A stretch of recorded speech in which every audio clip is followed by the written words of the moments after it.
Hey everybody, this is Richard, and we're back with Beyond the Castle Wall, a very moderate hack of Beyond the Wall, where we kind of explore using the Beyond the Wall noble playbooks to really hit some dark fantasy themes inspired by Game of Thrones. I have luckily have the same group of awesome players that I've had throughout this entire run, and they're back for a third session. And I am going to hand it to them to introduce their characters to you, starting with Mark, who is playing Lyssa. Hi, I'm playing. My name is Mark, and I'm playing Lyssa, and she is the forgotten child of the royal family. Her brother makes a much bigger impact in the world, sometimes into somebody's face, and she likes to go to places that people don't know much about, and will hide away in them. And tonight I've invited everyone to join me down in the catacombs, because they all love my ideas. They think they're great. So that's me. All right. And Lyssa, what are the kind of flags, the interactions you're looking for? Oh, okay. My flags, well, first of all, the line I won't cross is to betray my family. Flag number one, ask me an innocent question that is actually trying to get me to reveal my sexual orientation. And flag number two is to go with a plan I've offered so as to please me, even if it's obviously foolish, which is what we're doing right now. Awesome. Maria is playing Aitor, the twin brother of Lyssa, who is the second in line to inherit the duchy of the Drestfall duchy, headquartered at the Great Keep of Crow's Nest. Yes, and I also punched my brother. I also punched the heir apparent last time, and decided to do this because Aitor got half drunk, and even though he fought skeletons the other night, he decided it was a good idea to go along with this anyway because he was already half drunk. Anyways, so Aitor is the wild one, as established in punching things, especially the heir apparent in the face. Beautiful. His line is creating bastards. His two flags are allow me to go head first into danger even though the odds are against me, and challenge my leadership if I make a decision that goes poorly. Cool. All right. From there, let us talk to Stig, who was recruited by the previous court sorcerer for the Duke and Duchess of Drestfall, to be the sorcerer's apprentice, and yet Stig has found himself the only sorcerer in residence. Tell us a little bit about Stig, played by Christo. Stig is slight, pale, with mousy hair. He carries a staff with him. I don't know if we've ever defined why particularly, but he does have a staff. His line is he won't summon a demon or do the work of a demon. Nope, been there, done that.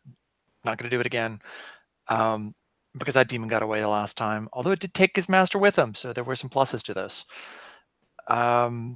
His flags: my training with my master was brutal but effective. Ignore it or what I tell you, and I'll show you how wrong you were.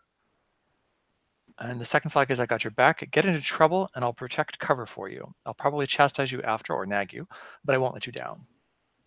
And as a sorcerer's apprentice, he's got spells that relate to beasts. So he can call a swarm, bind a familiar, speak with animals, but he also has mystical shield, which will only protect him, unfortunately.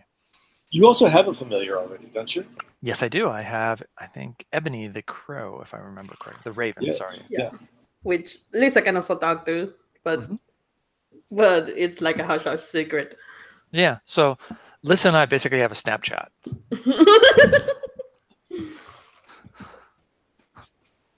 So, and then of course, coming down to the catacombs with us is Stig's paramour, Mael. Well, see your paramour yet? That's a good question. I guess not. I guess that's part of why we're drinking and going to a dark place, right? Right? A dark place that's a little bit stuffy. All right. Gloria, played by Leandra. Yeah, so I'm playing the Gloria, the God Haunted, which means that she's basically since childhood she has had God speaking in her head, specifically a god of agriculture and the underworld named Kyrie.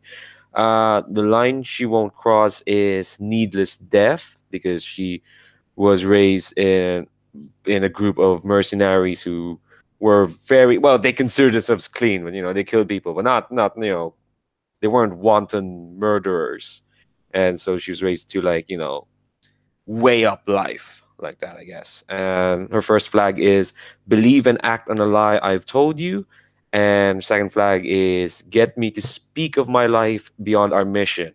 And I would like to point out that Gloria is the sole person in this party who said, no, we probably shouldn't go into the crypts because there's, she senses a danger there, a darkness creeping the crypts. But everyone just had their heart set on getting drunk in the darkness. So it's just figured, hey, why not? She has some stuff to deal with these people anyway. She's also a bit of a wound up state because she's back in the castle where the last time she was there, Stig's master was in the process of sacrificing herself and Lyssa to this demon before the demon went for her master instead. So there's a bit of unresolved tension there. Also, And your crush, you had a date with your crush the same night, and you kind of dumped her for this. I guess I don't know. yeah, we can't dump her crush Cherry, who is a priestess of the temple here. She can't really be dumped if nothing has happened yet. So You're standing her up or something. You did say you were gonna meet her somewhere. look, it was You a still got walk some at time. nighttime. There's plenty of time to get back.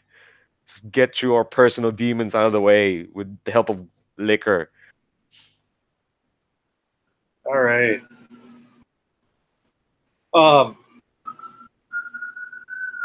So it looks like Gloria is sure that nothing bad is going to go wrong tonight, or at least is going to assert to herself that probably nothing bad is going to go wrong this afternoon as you get out of the sun and go down to the crypts.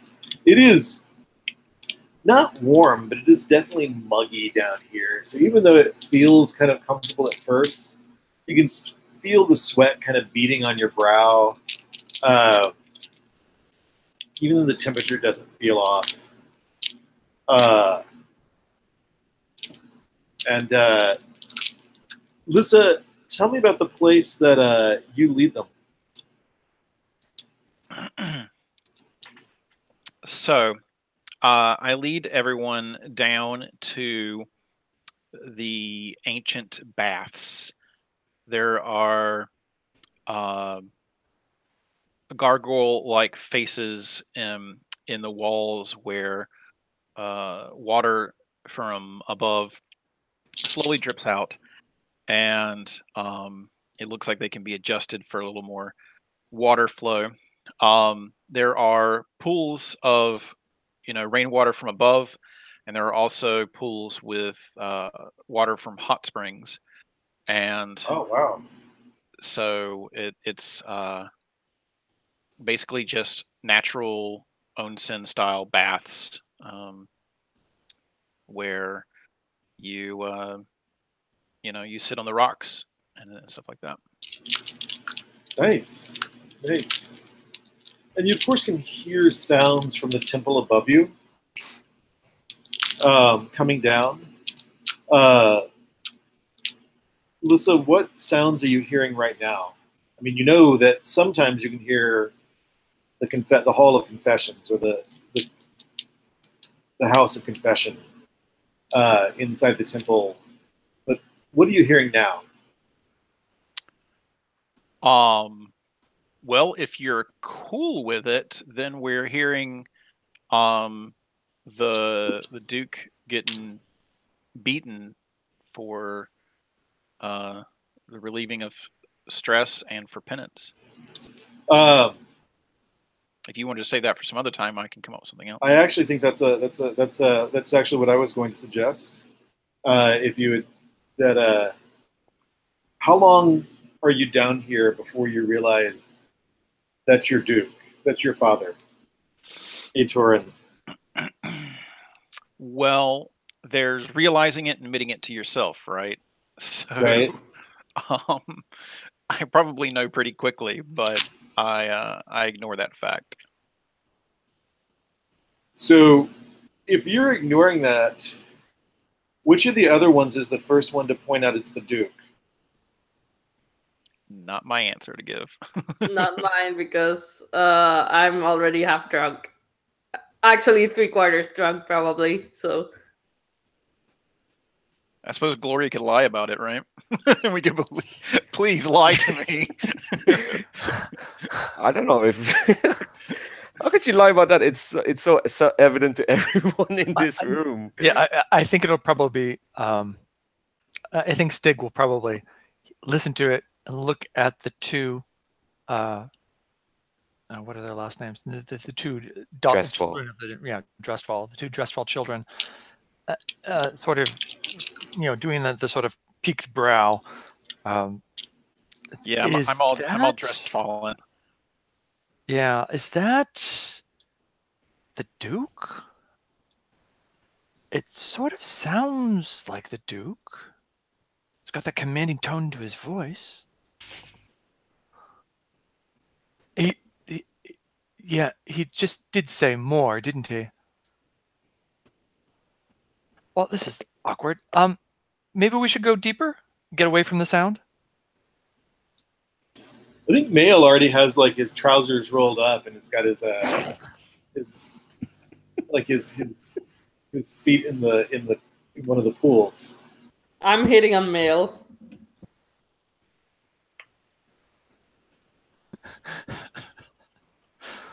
Okay, Gloria kind of raised an eyebrow at Lyssa and it's like, long time no see. Did you plan for this?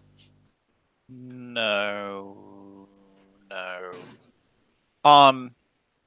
Stig has a good idea. Let's go elsewhere. Yeah? Let's go deeper. And she pulls out the map and borrows someone's torch and says, I've never been here before. She points out a place. This looks nice. Yeah? Everybody? All right. Is it deeper along the where the hot springs are coming from, or is it deeper into the old catacombs where the new temple was built on top of the old temples? I think it's labeled royal baths, and I think it's much deeper down and much likely to be soundproofed. All right.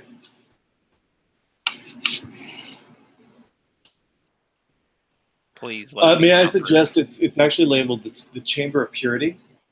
Chamber of Purity. That's not ominous at all. Yeah.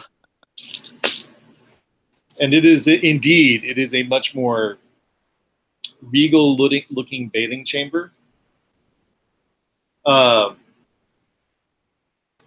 strangely, it is it's fed by its own sort of pipes, which seem to, even though no one has been here supposedly in years and years and years, it's trickling still in, and the water is warm and not fetid. But it does smell sort of minerally and sulfury here. It has sort of a mineral water smell, if you guys know what that smells like. And there's a grate overhead of some sort. You can sort of see it in the light. What are you doing for light?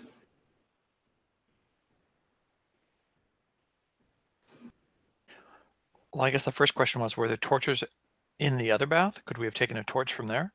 There weren't. No one but Lyssa has been down here that you know of in a long, long time. There are no obvious torches, and except what you brought with you. Did we bring torches? I assume that somebody did, but you can tell me. I don't have torches. Well, we didn't plan to come down here, did we? No. Well, I mean, you did come down here from the castle, so it's not like you came down here from some place where you didn't have things. Well, I think this will be an opportunity for Stig to show off, and so he'll like say, "Hey, Mael, come over here," and he'll take Mael's hand and he'll cast his mage light on Mael's hand, so that we have a source of light on the palm of his hand. So it goes off.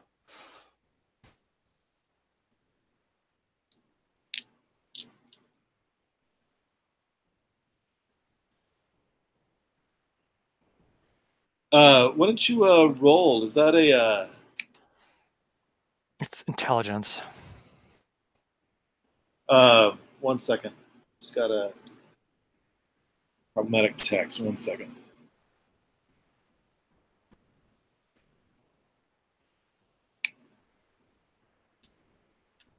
Okay. All right. Sorry. It's you saw Mael, and why don't you roll an intelligence check, Stig? 13, so I made it.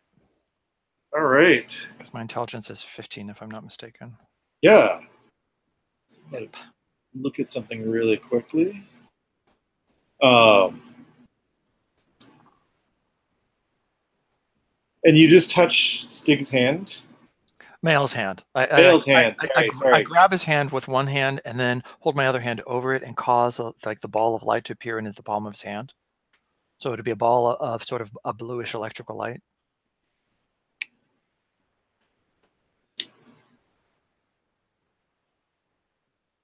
He gives you a little bit of an arched eyebrow and a big grin.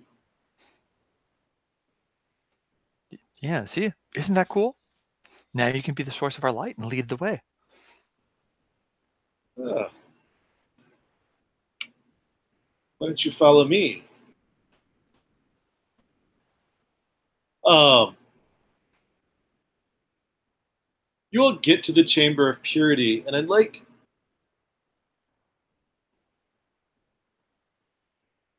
want to go around and say, what are you, as you sort of get there and you're sort of relaxing,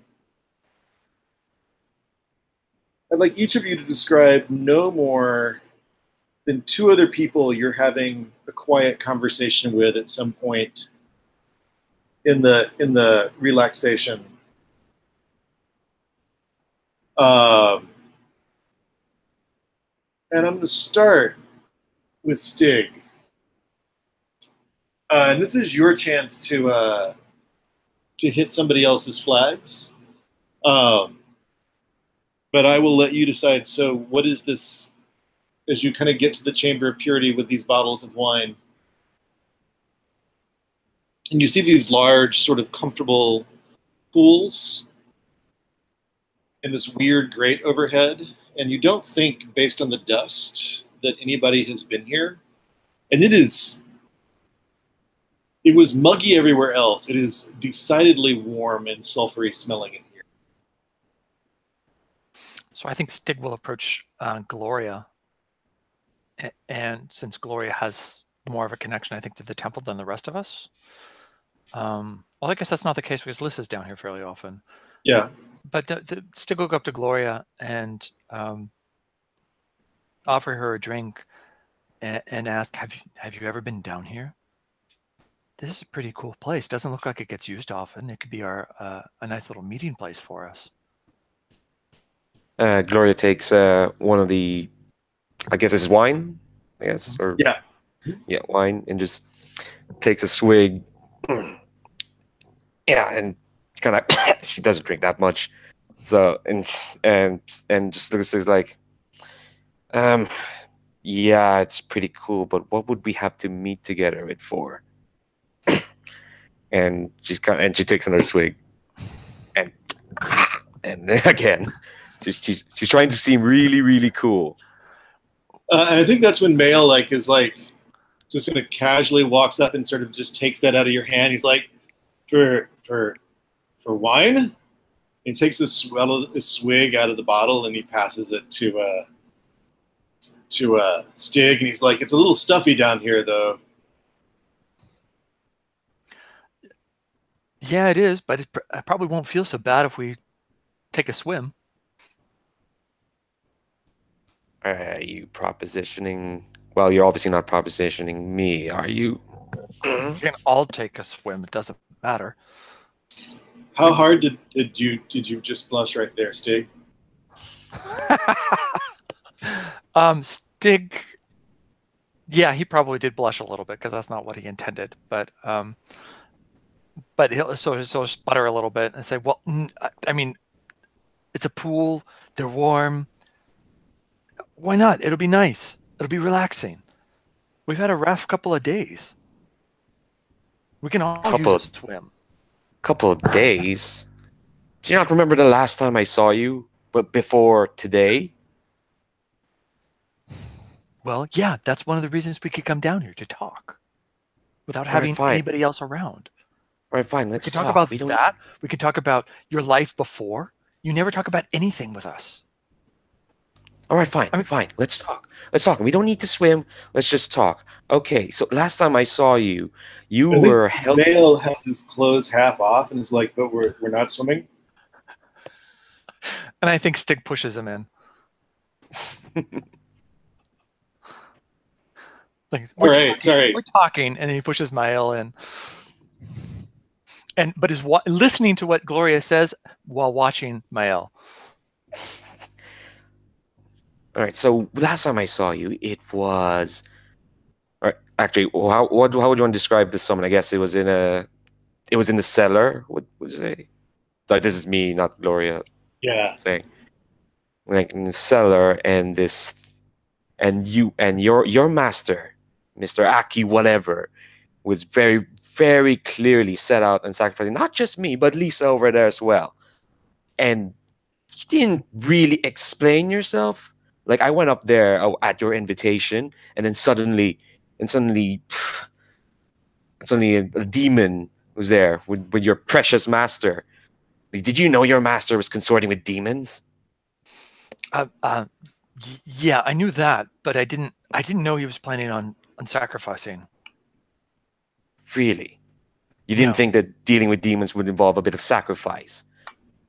How much did your master really teach you about?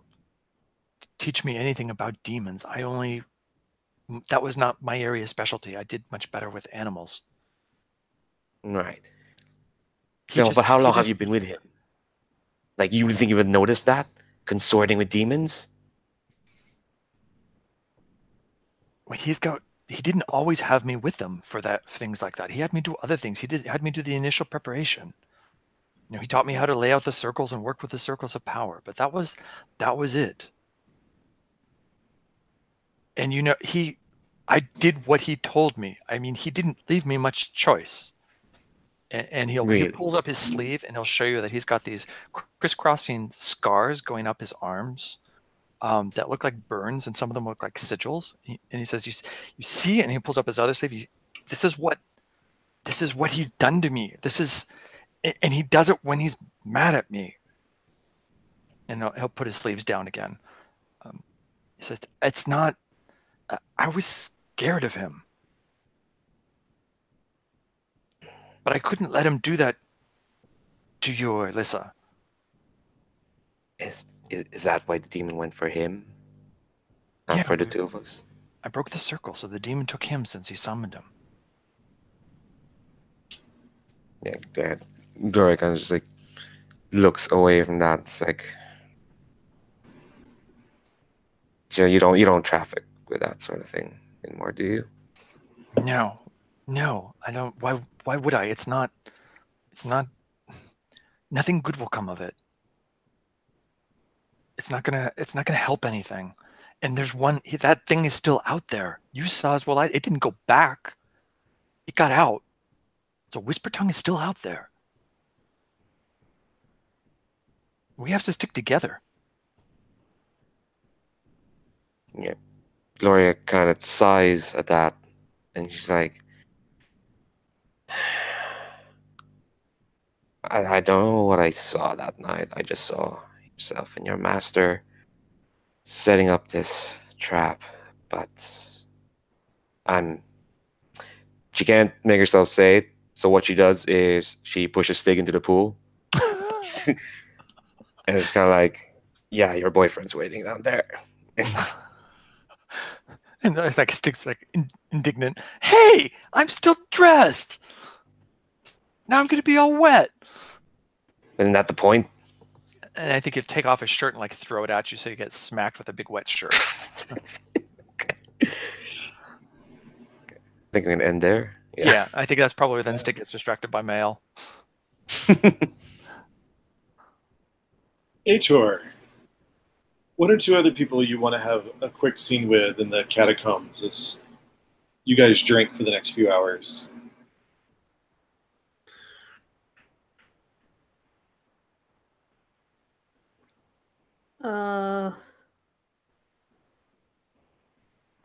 Let me think. I don't know, honestly. Lyssa, but then it would be touching the same thing that I tried touching last time with Marissa and. That's not a problem. It's a new session. Okay. Alright, cool. Alright, then I'll have a scene with Lyssa. Is that all right with you? Sure. Where are we at? You're down in the ritual purity room, but tell me a little bit more. Set the scene. The two of you set the scene a little bit more for me. Yeah, that's what I was asking. Yeah. Aitor. Yeah, he's completely drunk at this point.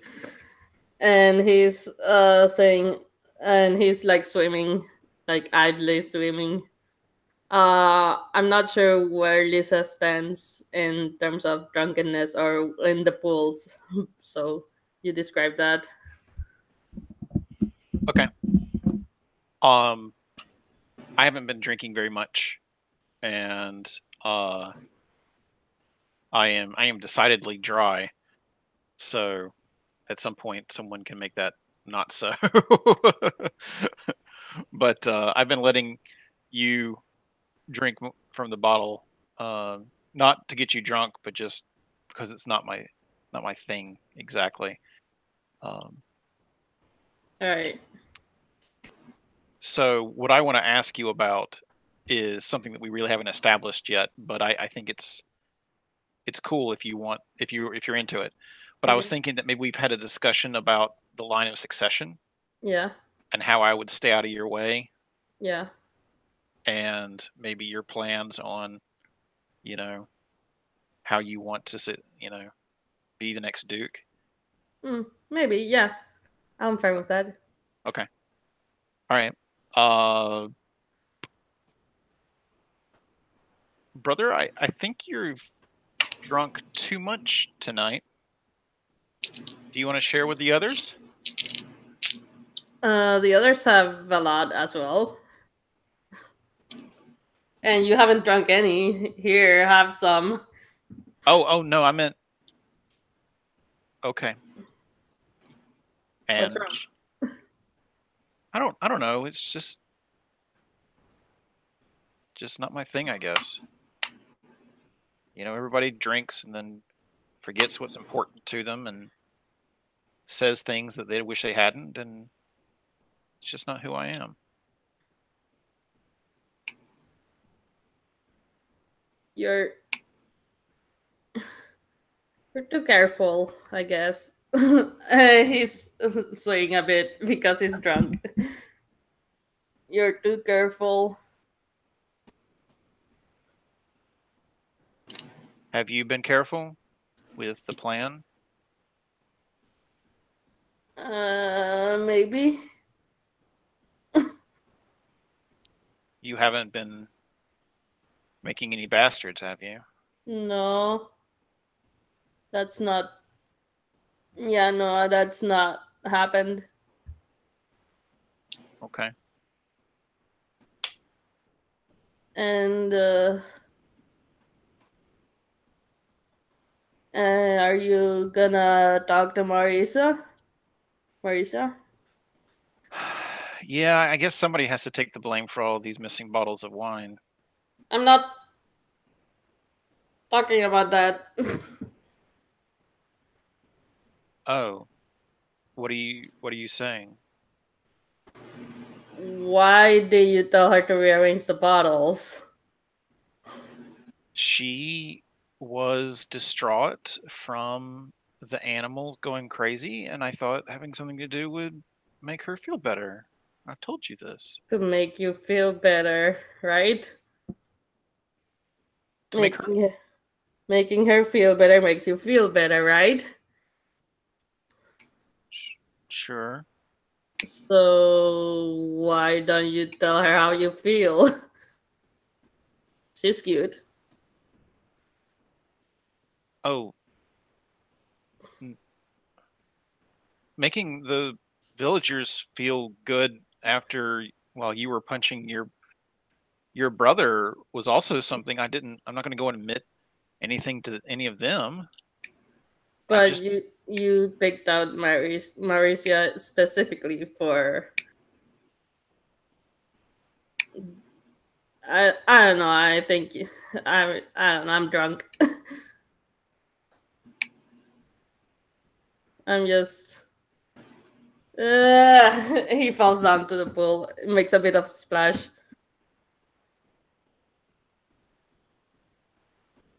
And says, I don't know, just you have to take more risk in life, I guess. I don't know. I'm your age. I don't know what I'm doing either.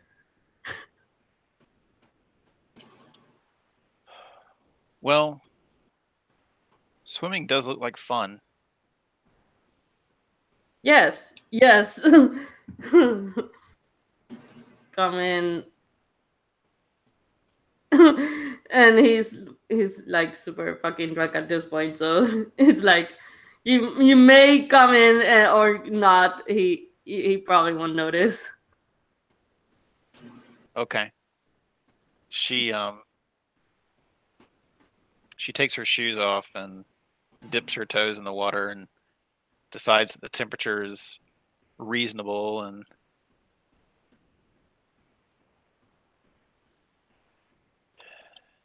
well, everyone else is playing out somewhere else, so she takes off her clothes and gets in the water. Yay. Gloria. I'm sorry. Didn't mean to cut you off, Aitor. No. I was just saying yay. Gloria, any other things scene-wise you'd like to have? I kind of wanted to follow up on with Stig, but with Lyssa there as well. Kind of get the three of them because we haven't got Lyssa's side of that whole something. I mean, I don't think there's much to extrapolate, but I kind of like. I'm all for it. Yeah, come and talk to me. Okay. I'm trying to think. 'Cause beyond that, they're not really interacted. Well, okay, Gloria's not interacting much. It just falls. I'm trying to think of the scene because Gloria absolutely refuses to go into the water. And you could sit by the edge while I'm kind of just sitting there in the water. okay. Oh yeah. Okay. Yeah. So Gloria's there, still drinking. I think she's taking advantage of the fact that everyone's in the water. You're saying all the bottles are with Gloria? Maybe. I mean, no one else. The ones on Aitor are floating now because they're empty. Yeah. So Gloria has a bottle, and when Lisa kind of swims by, she's like, "What do you think of Stig? Stigander." Oh. Well, he certainly seems. She looks over at him playing in the water. Well, Wait, what's Stig doing right now? He's dunking my L. well, He's Means normally the a light very, is flickering a little bit. very serious lot. He knows his craft.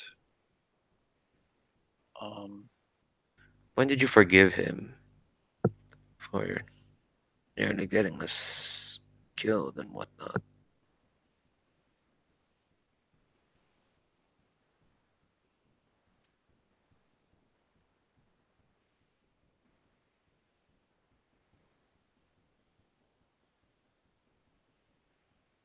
I saw him at the stables one day, and he was helping with a horse that didn't want to be reined, and his bird was looking at me, and I don't know, I felt like he was different. He wasn't. What was your master's name, Stig? Let's see. Did we give him a name? Aki Sigmunder. Yeah. Aki? Aki? Okay. I don't think I have it written down, but yeah. It's down at the very bottom Bottom of the of your character notes. Got it. He just wasn't the same person as who Aki was. He wasn't. He just seemed different. So I guess that's when I forgave him. Did you like him? Like him? I mean, he's fun to have at parties. He gets people lit up, and he does what I say. I like that. Yeah, but everyone does what you say. You're Drestfall. Well, I mean, we're down here. Even though what I said was this is not the best place to be here. wait a minute. You're asking me all these questions. What do you like, Stig? Is that what's going on, Gloria? No, because he's everything you say, but every time I see him, all I see is his master getting eaten by a creature made of words. All I could think of is how that could have easily been us. I know he says he's nice and he has nothing to do with all that. But I dream, right, Lyssa? You know, it's talk of Oh, the town, sure. I guess. Yeah. It's always weird, nonsensical dreams like vines growing out of people's throats, something like that. But it usually makes sense. You think, oh, agriculture and Alkaria's got that locked down. I had a dream once, but it was of you getting eaten by a demon of words. And that's the first time I knew the gods weren't speaking to me. And it's not an experience I can easily scrub away, you know? Gloria takes another swig. I'm glad. I'm glad someone can forgive him. He doesn't deserve people hating him for his master. Wait, Really doesn't. I want to hear every single detail about this dream. What? No, Lisa, I know you're going to care too much because that's what you do, but no. I know when dreams are visions and when dreams are just dreams. I know the difference. It's just this is the first time since I've had a silly god in my head know the difference. But it's probably just a dream. And Gloria's wavering around, but you can kind of tell she doesn't want to entertain the idea that it wasn't a dream. Gloria, what should I do? Gloria kind of smiles at that and it's like, you do what you do best. Look out for every one of these. She looks at around the room. It's like, kids. You're always really good at that.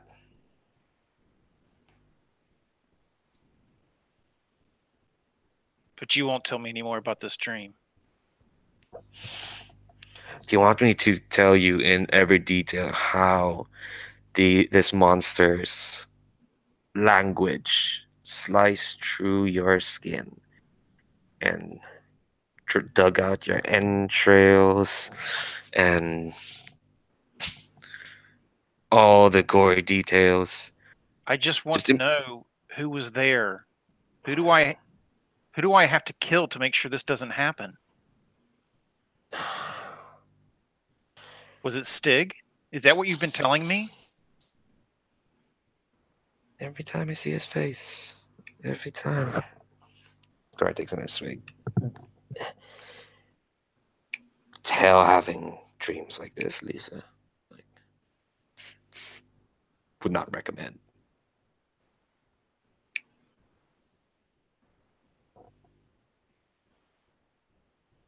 And I start getting out of the pool and start drying off and start getting dressed, trying to sober myself up. Dora kind of just she's just peering down at the wine and she's like, you really should drink more often. This is nice. Feels nice. You can have what I was drinking. Cool. She grabs that. Starts pounding it down. And she sighs.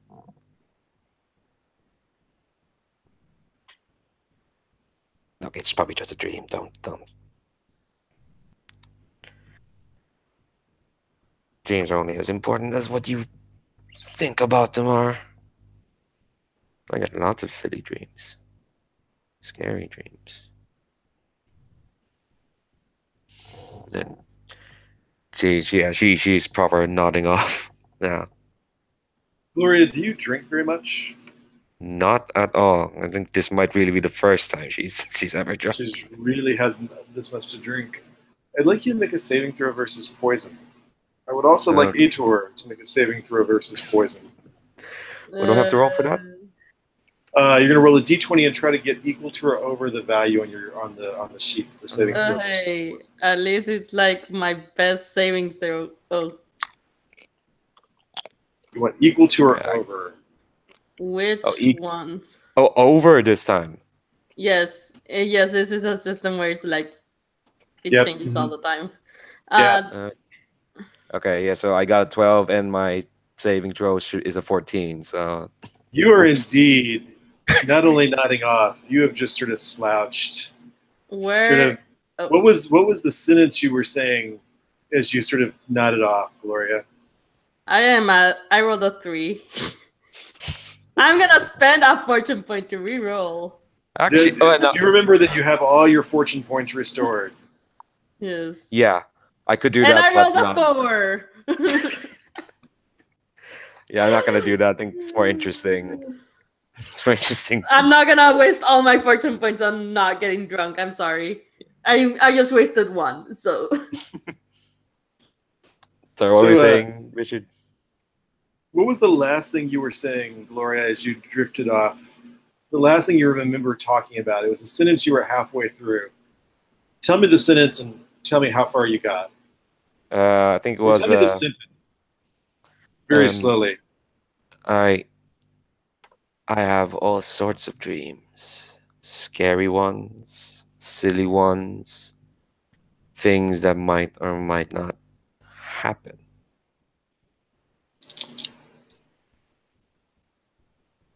And then what do you want Aitor to do? The last thing you hear, Lyssa, is I have all sorts of dreams.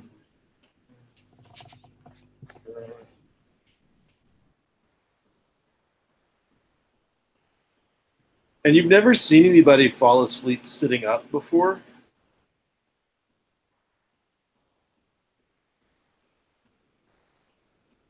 Actually, maybe I have. Is that kind of like how the Oracle works? The Oh, one that possibly. the one that I trust so much? Yeah, but usually not with this level of intoxication. Okay. I mean, there may be other intoxicants the Oracle uses. Aitor's in the water and he's falling asleep. Am I assuming that correctly? I think it's that thing where like you're in a really warm sort of hot tubby thing, and so like your head is sort of floating against one of the walls. You've got a little bit of ledge your head is on, and you're just floating, and all of a sudden you realize it is really super comfortable. Oh my god! So am I drowning? Is that or not? No. Okay, good. Like it's that thing where like you're doing your head is on something, but otherwise you're sort of just doing a back float. Yeah. Okay. Good. Because I don't want to fucking drown by getting drunk. That would be a very sad way to go.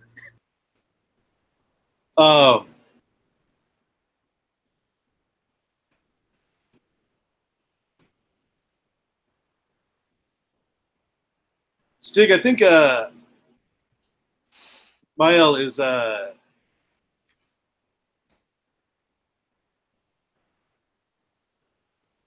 sort of sitting, in the water on the steps into one of the pools, telling you a story about how like blacksmiths are supposed to be impressive wizards all on their own. And he points to the light spell. He's like, see, our hands glow. The hands we make things with, they glow.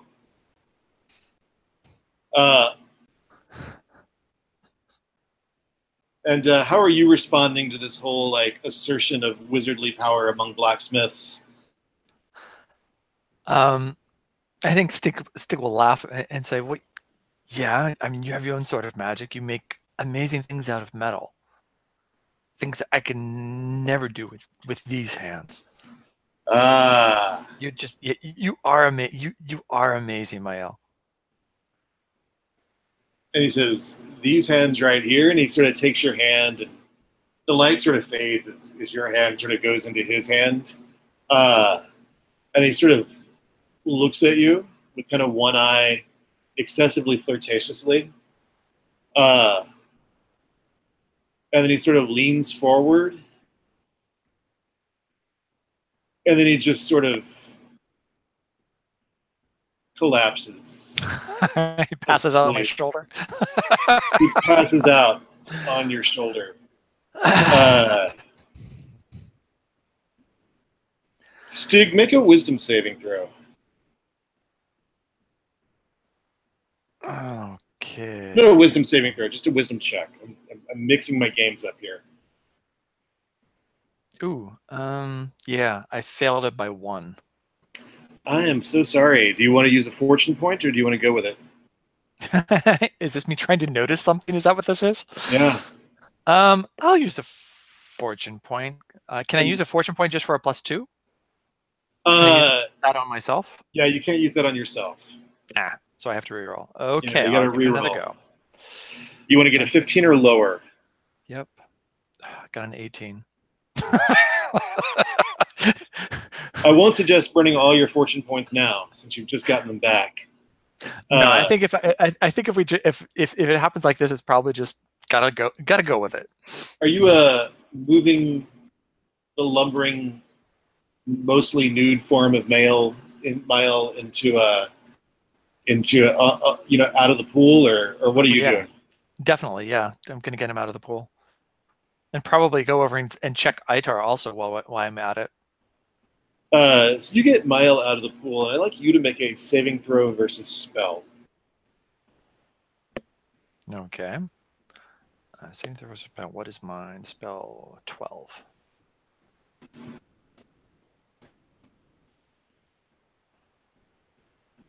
$14. 14. So that's a success, right? Your saving throw versus is a 12. You are successful. Mm-hmm. You can tell that someone has just tried to put you to sleep. Oh. So yeah, so Stig's gonna look around furtively and see if he sees anybody other than Aitor. Gloria and Aitor are both deep asleep. And Aitor is Aitor out of the pool, or do I have to get him out? No, he's still sort of floating. Yeah, then I'm gonna go grab him and pull him out of the pool, and try and wake him up, like slap his face. You see sorry, Lyssa, you see, where are you? What have you been doing after your conversation with Gloria? Well, one of She the fell things, asleep. yeah, one of the things that she told me to do was to protect us. And so I ended up going to the entrance of the Chamber of Purity and kind of standing guard. And I guess I've been sharpening one of my daggers. You go wisdom check. Okay. My wisdom is a 10. A Is this- 10? Yeah, is this a higher or lower? Wisdom check is lower. You wanted a lower. Okay. So I got a 17, so I failed. But I've got 5 of these fortune points, so I'm going to spend one. Awesome. And I got an 8. It worked out. Wow, yeah. You see sort of standing over in the shadows near your shoulder, as if trying to position itself where you can't see it. The figure that you saw in your dream this morning before you woke up, or maybe it was after you woke up. The one who told you to take the innkeeper instead. Okay. Is he glowing like before? He has sort of a gloominess around him. Wow, it's already dark enough in here. My eyes are probably playing tricks on me. Because of kind of a not like a glow. It's just sort of a paleness in the gloom of the room. And where in the room? Where am I seeing him? About 3 feet from you, in the doorway. He sort of locked eyes with you as soon as you saw him. He seemed to be trying to get behind your back. Okay. Are you real? I ask. And I put my hand out to try to touch him.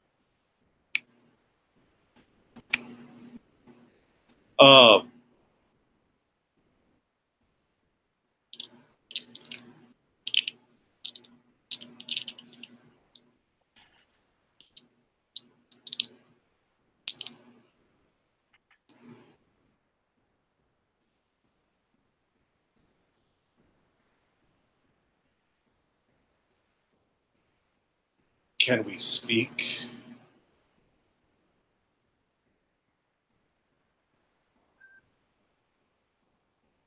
And I look over and I see... You try to touch him and your hand kind of goes through him. Okay, so I pull it back really quickly. And I look over and I see Stig trying to take care of my brother. And this thing wants to talk to me, or at least it says it does. So I really want to pull it away from everybody else. And I'm like, yes, up here. And I'm trying to like lead it away from my friends. Here.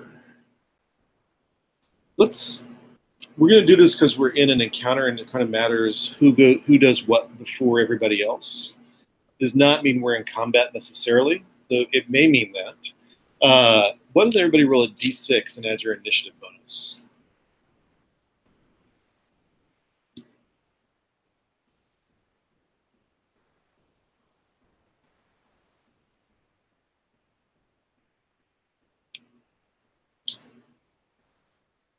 I got a 6 total with my bonus.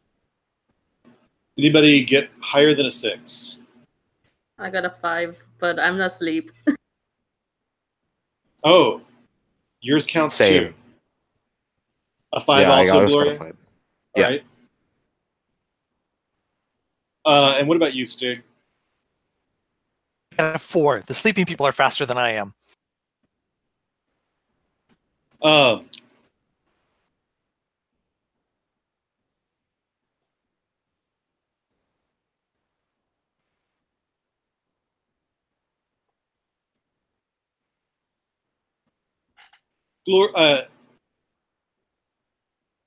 Lyssa, he is going to try to hold your hands together. You couldn't touch him a moment ago, but now he's physical. I'd like you to roll a polymorph saving throw. That's the best one for. Okay. I think they even called it paralysis and polymorph at one point, I think. Yeah. So polymorph for me is a 12. So you roll equal to or over that. Okay. Rolled a 10. I'll spend a fortune point. Awesome. And I rolled a 2. I will stick with the 2. Okay. He pins your hands down to your side. He kind of pins your hands like together in front of you. He says, now. You don't do anything violent. There's no need for me to do anything violent.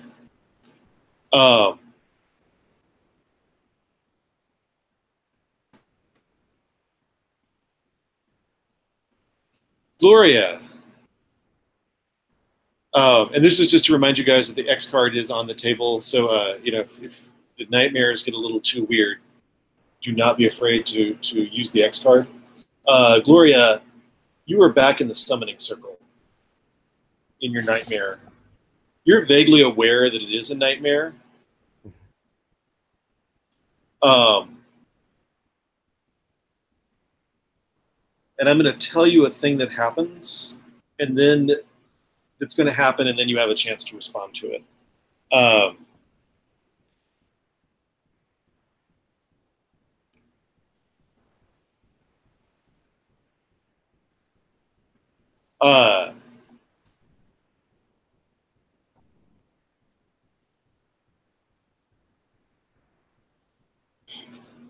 There's no one else around the summoning circle, but you get a sense that there's something very dark outside the circle. And then you see the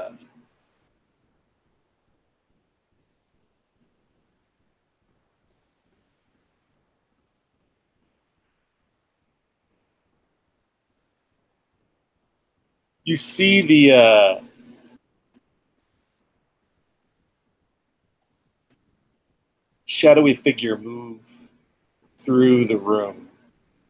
I'd like you to make a wisdom check. Okay. That is a 14. Is that equal to or under? Under. My wisdom 16. Nice. Yeah, you see a grayish shadow. Very, very weird and indistinct. Start to form at the border of the circle. But you see it before it can act. What do you do? You're much in the dream. You're pretty much carrying everything you have with you normally. Yeah, I'm just looking through what she actually has, because spells Gloria has mostly involved helping people. What are you carrying with you physically? Flash powder, staff, a dagger, and a spoon. I do have petrifying gaze, but it's not really gonna work on a shadow, is it? You don't know. You also aren't you the one that also has hex and bless? Hex. Yeah. But I was looking at it, and hexing and blessing is okay. Well, blessing is to help an ally. Hexing is to curse a. Yeah. Yeah. Okay. Actually, you know what? I think Gloria. Yeah, I think Gloria will try to cast a hex, like a hex. Yeah, like a curse on the shadow. Make that wisdom check again. Yeah. Okay.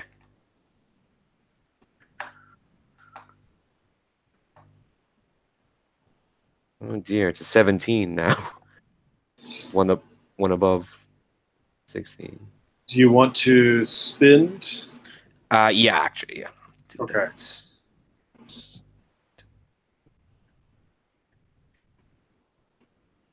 And it's an 8. Nice.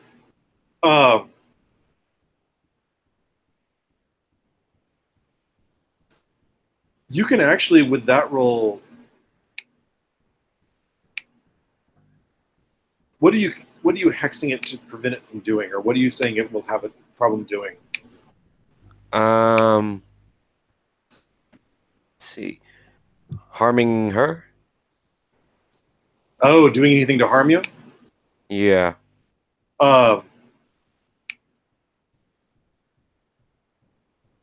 You got an 8 out of 16, right? Yeah. So normally I'd want you to say this before, but I think this being dream logic and all,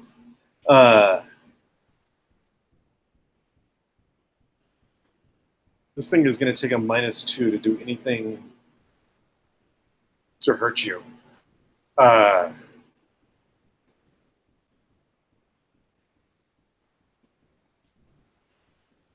Aitor, you're in the nest. You're not really sure how you got up here.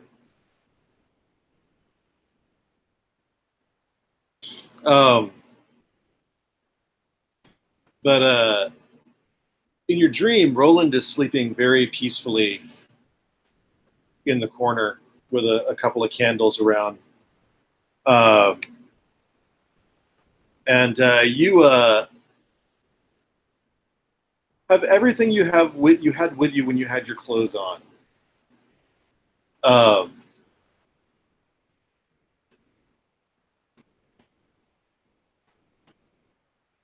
When you see something moving in the shadows, I'd like you to make a check against your wisdom. That is 11. Equal to or under. That works. 9. Nice. 11. You see, it can fix with your gaze, something trying to move in behind you. You turn and catch it. It is an indistinct gray figure. I attempt to stab. Why don't you make that attack roll? +3. 5. Is your total? +3. 5 plus 3? I am going to re-roll. No, you don't tell. Is your total an 8? Yes, my total is an 8. You strike it. Oh. Roll your damage. Okay then. This is gonna go super poorly since if his AC is 8. Submit. That is 4 total. The gray thing disappears. The shadow out of your dream. All right. And you hear Roland just turn over and just say, "Did you forget about me, or are you going to come lie down?" And let's go back to Lyssa, who I forgot to resolve. Lyssa, are you going to try to break out of the grasp, or are you going to try to speak to this thing, or what?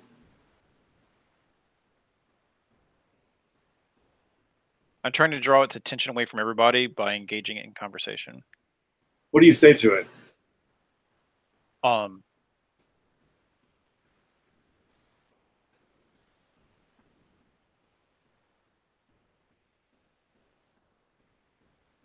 Surely the villager you took before is enough, right? You're satiated. You don't need anybody else. That's not what our contract says. I signed a contract, and I intend to honor it. You can say one other thing before we move on.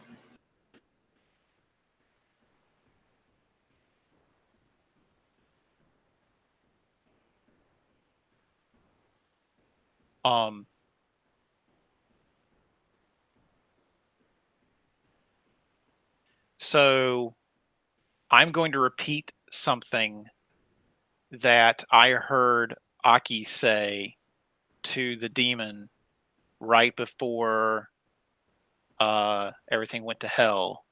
Uh-huh. And that is, by the rights and laws, I demand you repeat the contract in full. Make a wisdom check. Okay. So my character has a 10 wisdom, and I rolled an 18. I will try one more time. All right. I got a 14, so no good. He just shakes its head and laughs. And just like, ha, ha, you don't even know my true name. You can't make demands of me.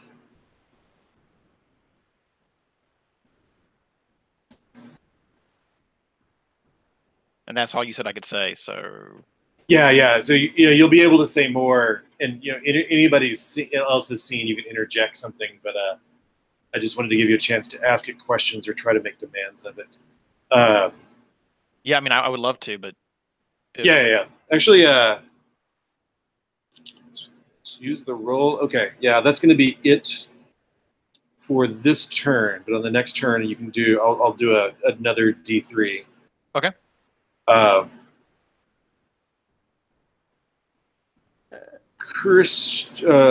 Stig, what was your initiative number? 4. 4. You go just before, or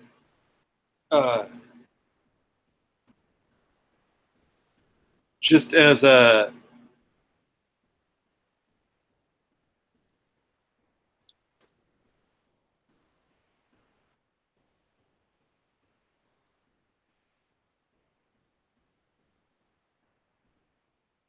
What are you planning to do, Stig, on your turn? Get Aitor out of the pool and try and wake him up. So it's smacking? Yeah. Face smack? Uh-huh. And Gloria, I'm going to have you do something too, as you're kind of staring down this shadowy gray figure. Stig, check your strength. And Gloria, check your wisdom. You're trying to see how hard I'm going to hit him? Just to see if you can hit him just hard enough.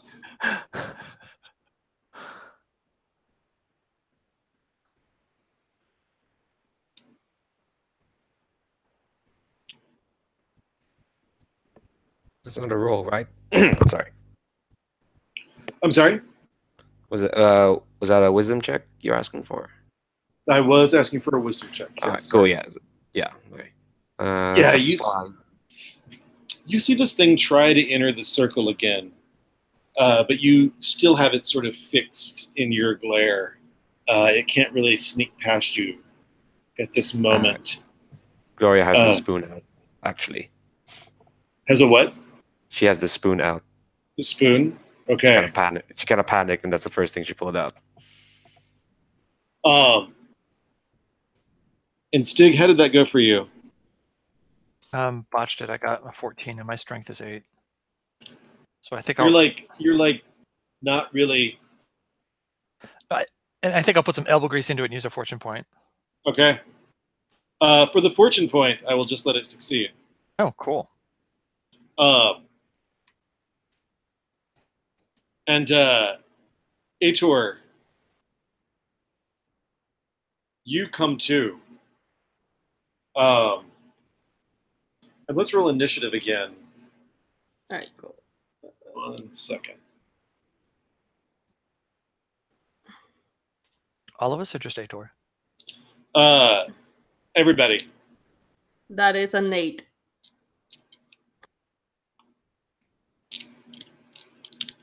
Three. And did anybody get as high as an 8? Lyssa got a 9. I got a Lyssa 9. got a 9? Yeah. What about everybody else? 6. We both rolled nat 6, I guess. What about everybody else?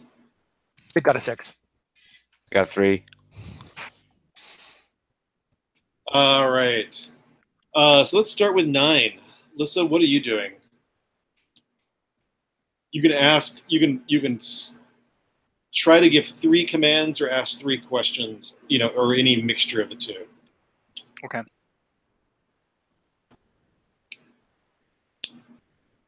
I demand to know the name of your next target.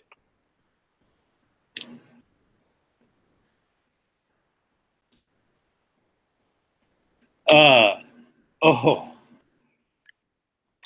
That's not even terribly tricky. Crow's Watch Castle is our next target, under the terms of the contract.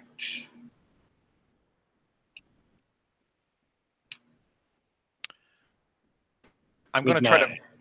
Oh, master. The contract they did with my master. Name your master.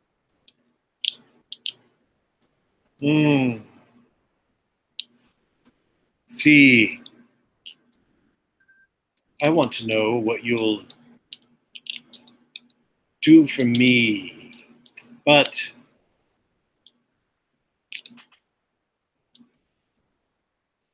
are you trying to get who the contract is with, or who made the contract, or who he works for in terms of like in the cosmic scale sense, or who is this contract with?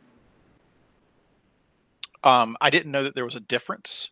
Yeah, no. What he said. So this is like, in the hierarchy of spirits, that's what he was referring to as his master. Okay, and that's probably who I'm asking for then. Okay, in the hierarchy of spirits, I work for the Great Prince.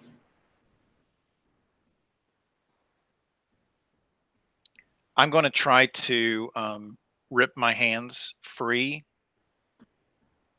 and go for my dagger. Let's have you do that. Okay.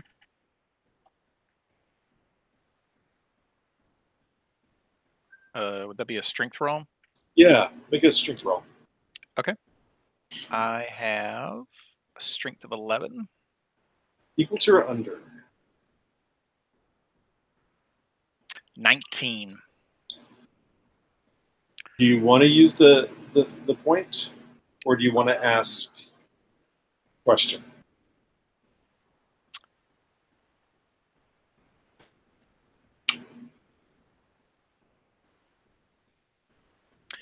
I'm going to try to convince it to release my arms by saying, if I'm bound like this, I can't help you. And I don't know how well he thinks I lie, but I'm trying to lie. Why don't you roll charisma? Okay. My charisma is a 12. And the lower it is, the lower your roll, the more of what you want you get. Oh, okay. Well, I'm sure a 20 will give me everything I need. The lower the roll. Yeah. I'm going to try re-rolling. Jeez Louise. 19. That's lower. That's lower. Remember when Lyssa was doing so well last session? Yeah, I know. I'm pretty sure you were cursing me in your head. It's like, oh, I don't want anything from you right now. I'm just here to offer you a bargain. We have a contract. But my master would rather it be with you. Me? Aitor, you're awake. You are naked or mostly naked, but you have snapped out of it. And you are back in the pool, and Stig has just slapped you. Do I see Lyssa talking to a spirit? Gloria and Mile are Pass the fuck out still. passed out. I'd like you to make a wisdom check. Yeah. You see somebody engaged in some sort of strange conversation with Lyssa. Are you surging over there? I am going to stab a bitch. Yes. You are unarmored, but you can grab your sword and run over there. Make an attack roll. Okay. Cool. Does a 9 hit? No. Okay, I will spend up fortune point to reroll then. And knowing how this works, it'll be lower. Yes, I was completely right. I will spend my last fortune point for today because I really want this to work. And Nice. I rolled a nat 1. Oh, I'm so sorry.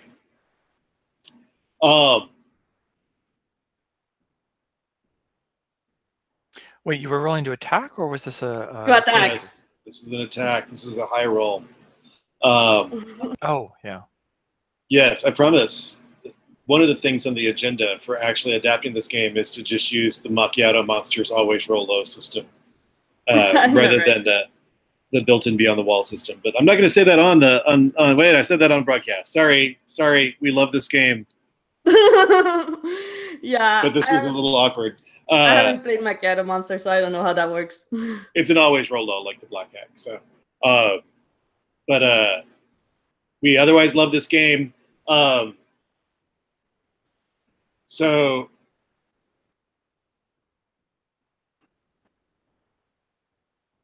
Aitor is running naked towards a spirit with his sword in hand. Yeah. And the spirit sort of slips around and sort of turns Lyssa towards you. Oh no. That is fucking terrible. But then again, I rolled on that one, so yes. Why don't you make a dexterity check?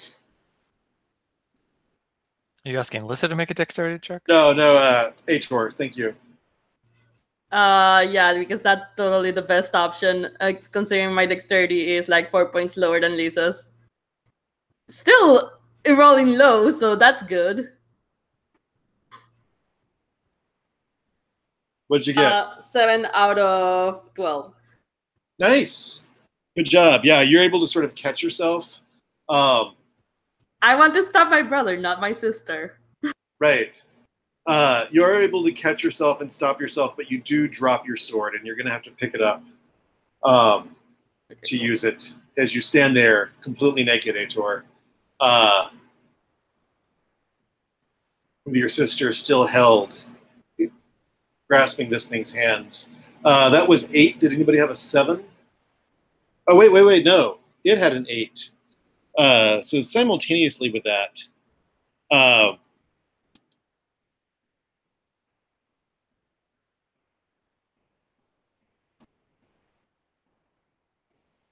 Aitor, you run in, you swing, your sword drops, and just as you do that, I need you to make a saving throw versus spell. What is my saving throw versus spell? Probably terrible. Yeah, it is terrible. Okay, cool. YOLO. 5. I am so sorry. Yeah. Aitor, you are terrified. Is what you see in this thing is every bit of self-doubt and disapproval that your family has ever aimed at you.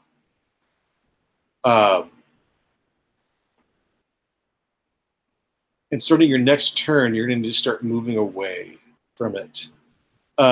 Anyone have a 7? A 6 on initiative? Crystal did. Yeah, Stig does. Stig, what are you doing now? So I saw Aitor jump out of the pool and run after the thing, so I assume that means I can see this thing now? Yes. Okay. And it's all in shadow and dark? It's no, I mean it looks like it just looks like a shadowy figure. A shadowy figure. In So a dark, it looks like in a dark cloak. It's got a weird sort of paleness around it that sort of draws it out from the darkness around it. So Gloria is out still, and Mael are still out, correct? Yeah. Which one's closer? Mile, probably. Mile. Yeah, probably. Okay, yeah. So I think the next thing is to slap Mael awake. Okay. So it's just like, wake up, wake up! I will. Kiss me, and he passed out. Damn him! Not gonna do mouth to mouth. He's asleep. Yeah, there are stories. Stig. But if you want to slap him, that's fine. Yeah, no, I think slapping makes the most sense. Trying to wake him up. Slapping, pinching. Oh, sternum rub, if you all know what that is. But he wouldn't know that.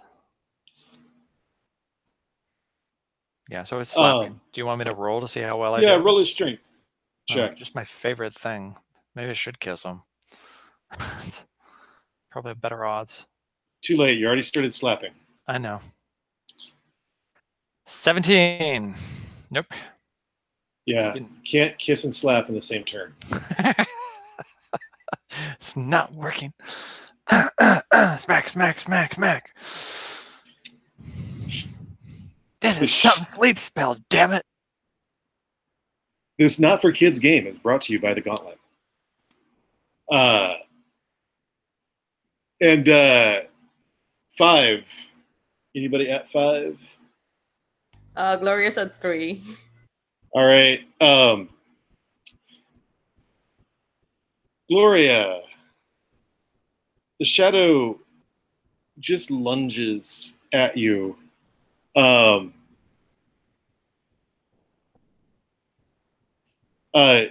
Getting a 17.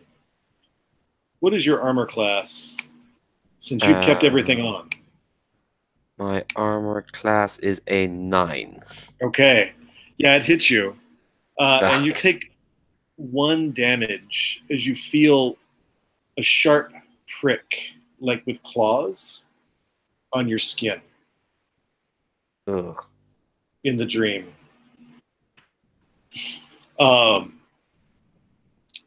Then. So it's right on. It's right on me. Yeah. Yeah. One hand of mine is holding the spoon. I think with the other hand, maybe she brings the dagger up to the shadowy thing. Yeah. Okay. And just Stig for dramatic tension. Mael is clearly having some sort of terrible nightmare. In his sleep, he sort of grabbed your shoulders. And you brought up the spoon. What are you doing there, Gloria? Oh, is that where's the shadowy thing? Is it on her or?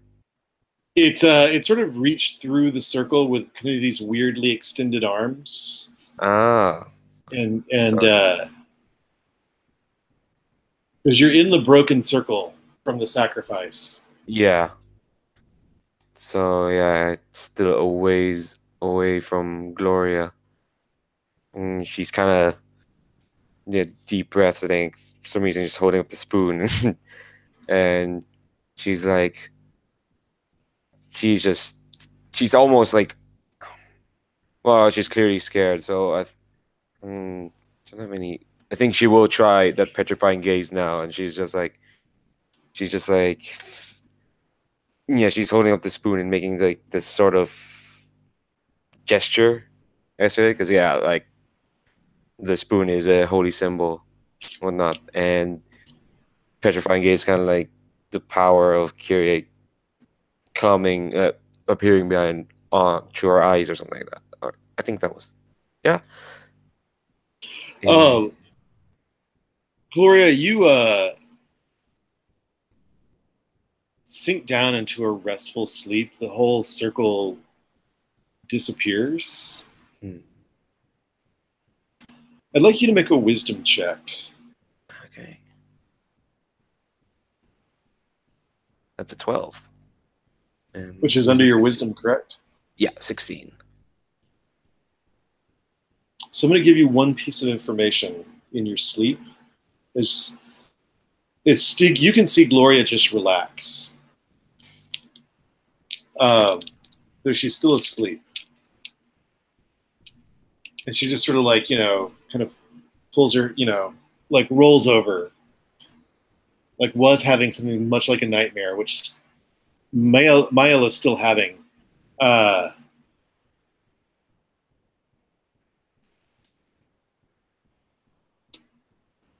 And just sort of rest.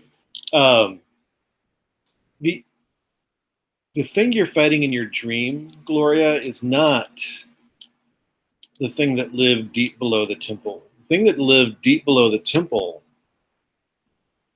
was Whisper Tongue.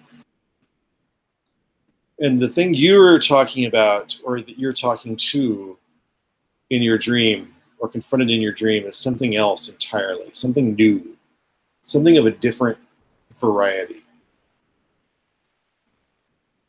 Do you have a question you want to ask me about that, or do you want to come back? You want me to come back to you? Come back to that. All right. Let's roll initiative one more time.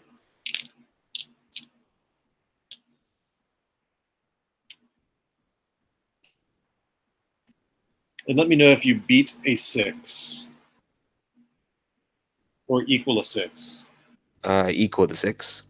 Got a Equal 7. to a 7. What did you get, Lyssa? How are the twins? I got a 4. I'm gonna get so destroyed this turn.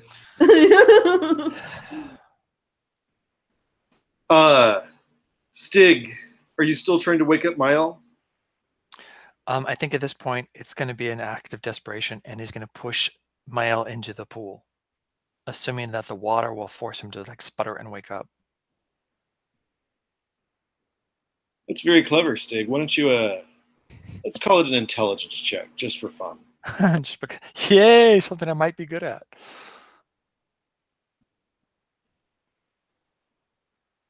Got a 4. Nice. Yeah, you active desperation, you're just like, you dip his face in.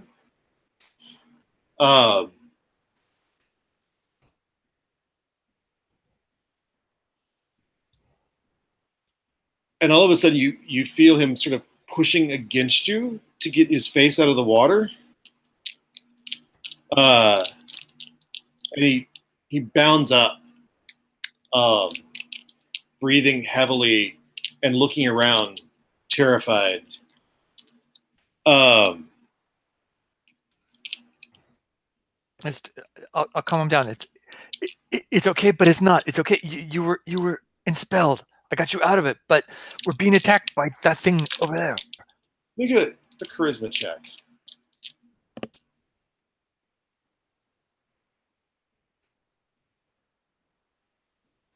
Uh-oh. Nope. Got a 13 and I needed an 11. Do you have or want to use a fortune point? Nah, I'll run with this.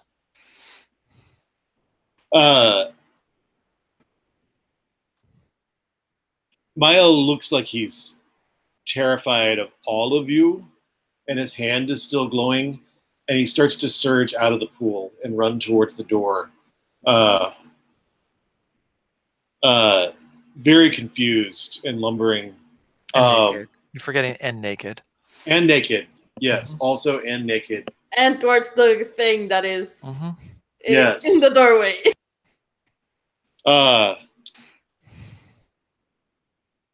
Stig does not miss the chance to look at his nice butt on the way out, but you've had those chances all afternoon, Stig. I know. So Stig is loving life, except for the fact how this romantic interlude worked out. So I guess Stig is going to take off after him to try and tackle him or tackle the thing. They're both in the same direction, so he'll move. They are both in the same direction. And everybody except for Aitor goes at one time.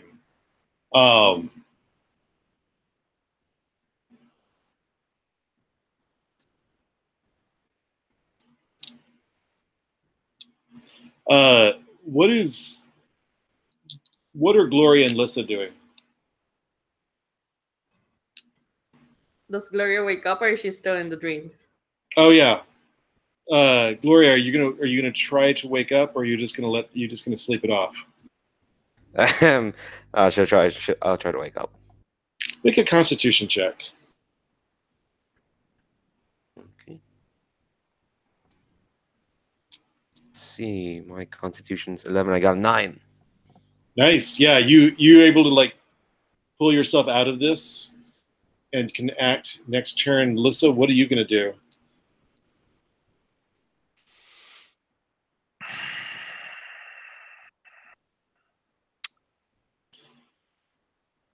It's kind of loosening its grip as if it's going to let you go. Oh yeah.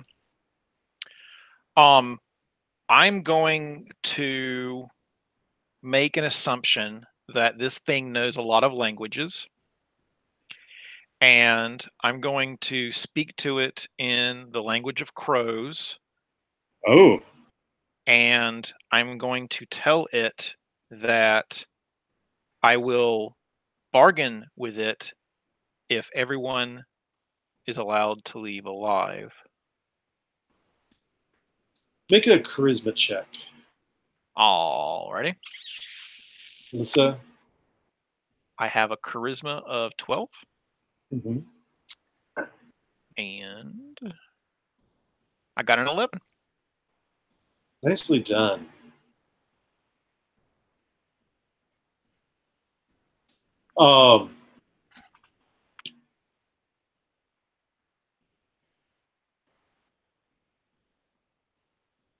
It just says, "I will see you tonight in the nest."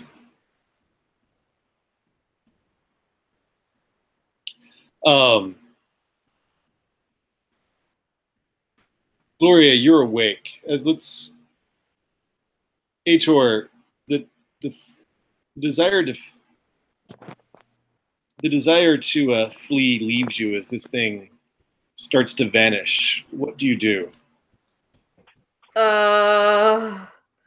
Are you going to swing at it again or grab your sword? What are you going to do? I guess grab my sword and attempt to swing again. I don't fucking know. Like, I don't know what the hell is going on. So roll your attack. 11 plus 3. Yeah, you hit. Oh, hey. That is a first in this game. Why don't you that's 8 plus my damage, so 2 and 10 damage. 10 damage? Yes. Damn.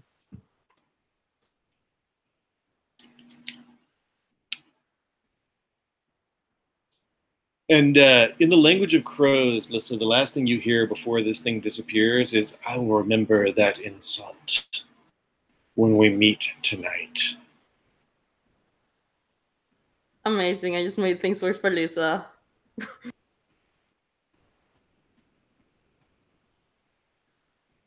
Do we roll Stig. initiative again to see if we can? No. What? Stig,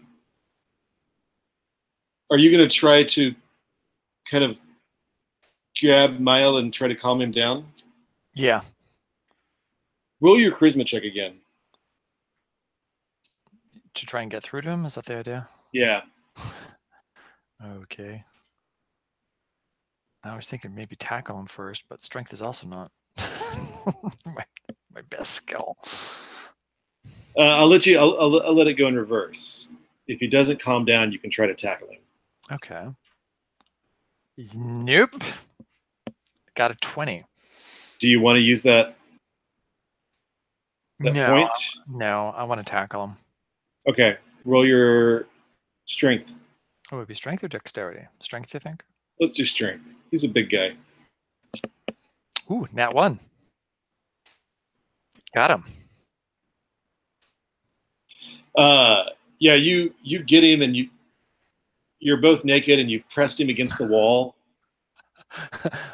I was actually dressed in my clothes. I'm like, oh no, I took my tunic off. That's right. Yeah. Oh yeah. So I'm naked. Okay. Okay. Yeah. Well, you're both shirtless. He's mostly naked. You get him pinned against the wall, and he's looking at you frightened.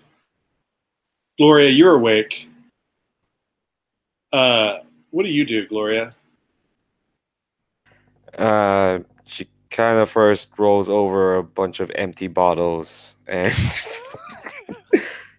she has a massive headache, and she's trying to get up on her feet. You did well on that con roll, so I'm gonna say you can get up on your feet. Okay.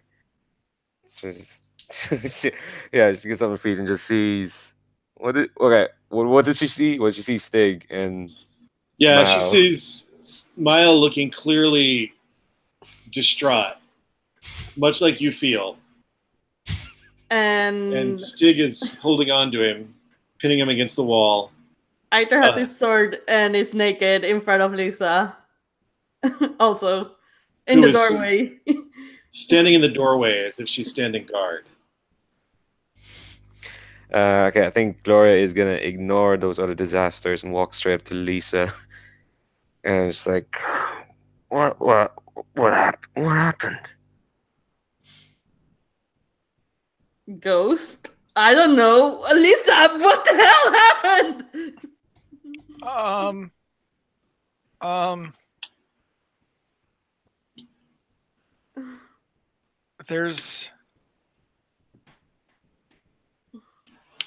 There's this creature, and he says that his contract is for all of us. Wait, contract, creature, what are you talking about? The thing you stabbed. Yes, but like, what is that thing I stabbed? I don't go around asking what I stabbed, what they are. But I do need to know this specifically now. It is a servant of the Great Prince. What's the Gray Prince. Who's the Great Prince? I'm hoping that when I said that Stig would look up and say something. Oh. Did you say Great Prince or Gray Prince? Gray. Is there blood on my sword? Asks. No, there is not. Okay. Who is the Great Prince? I don't know. Stig or Gloria, would you like to make an intelligence check? You can both do it. Yeah, okay, I'll do that.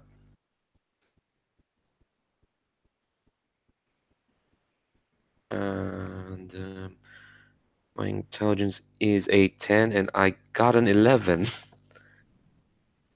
Maybe Stig can spend that fortune point to give you a +2, and you'll make it. Actually, Stig, you can just give a +2 because I think you should have Arcana as a skill, or Arcane Lore as a skill. Oh, okay, because I don't have any. The only skill I have is stealth. Yeah, you should have Arcane Lore as well. Oh, okay. So I could do that, or I could just. I rolled also, and I got a 9. Okay. So I think Stig, you're the first person who recognizes. So I'm going to tell you a detail that you can say aloud, or choose not to. If you say it aloud, both you and Gloria can ask me a question about it for more information.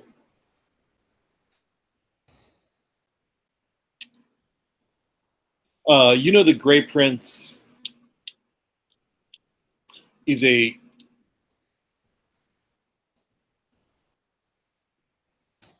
hot-tempered god of dreams. Or some spirit of dreams. God is the wrong word.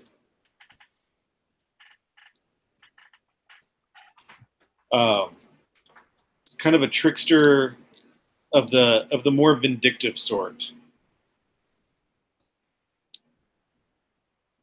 He laughs, but other people don't laugh.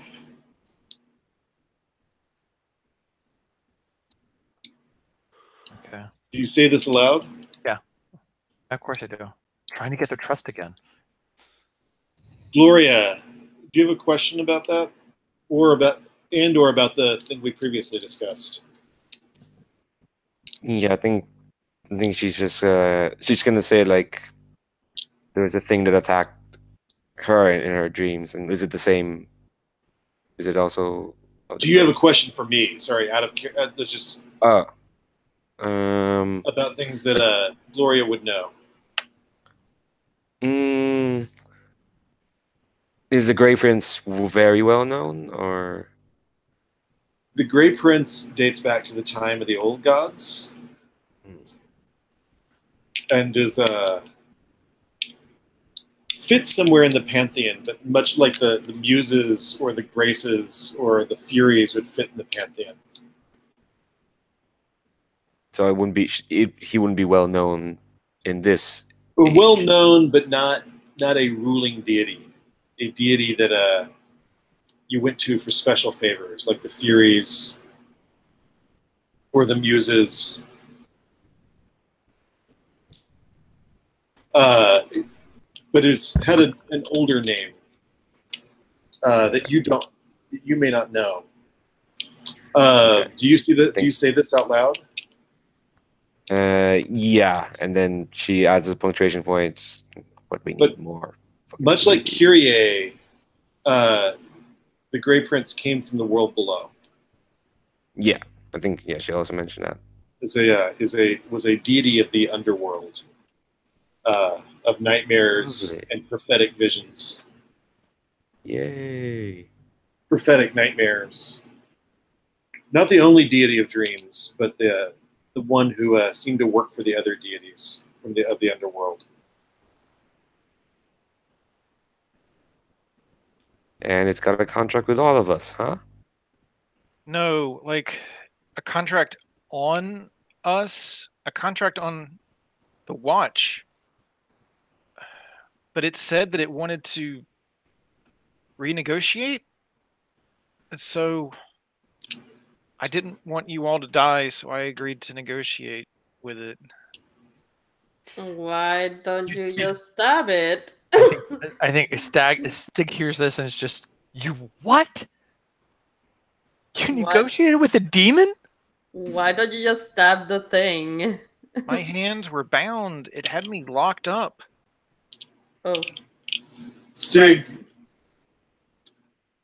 Lyle sort of sags on your shoulder and starts sort of. All right, Mile is still there. And he's sort of like buried himself on your much smaller shoulder. Yeah. Stig is sort of buckling under his weight, I'm sure. Well, you made eye contact with the demon and then with Mile on your shoulder. Yes. Yeah, I was like, oh, yeah. Oops, I'm gonna have to deal with this first. Mail. Hold on, it's okay. It was only a dream. Sent by a demon, but it was only a dream. Come on. It's gonna be okay. And I think he like pushes him up against a demon, or is he pushes him up against the wall and pushes his hair out of the way and says, "It'll be fine. I promise." And I think if he makes eye contact and he says, "You should remember what you were going to do right before you got ensorcelled." You were just... Things were going so well. Think about that. Focus on the positive. Just remember. Oh, damn it! And Stig will kiss him. We'll lean forward and kiss him, hoping this will distract him or something like that. Although it might be totally inappropriate and totally go wrong. Stig, well, kisses you back for about 4 wonderful seconds.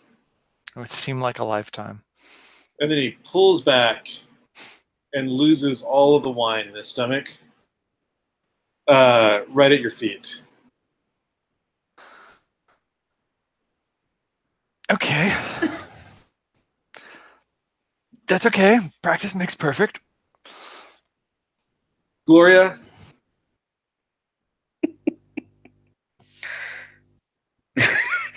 Sorry.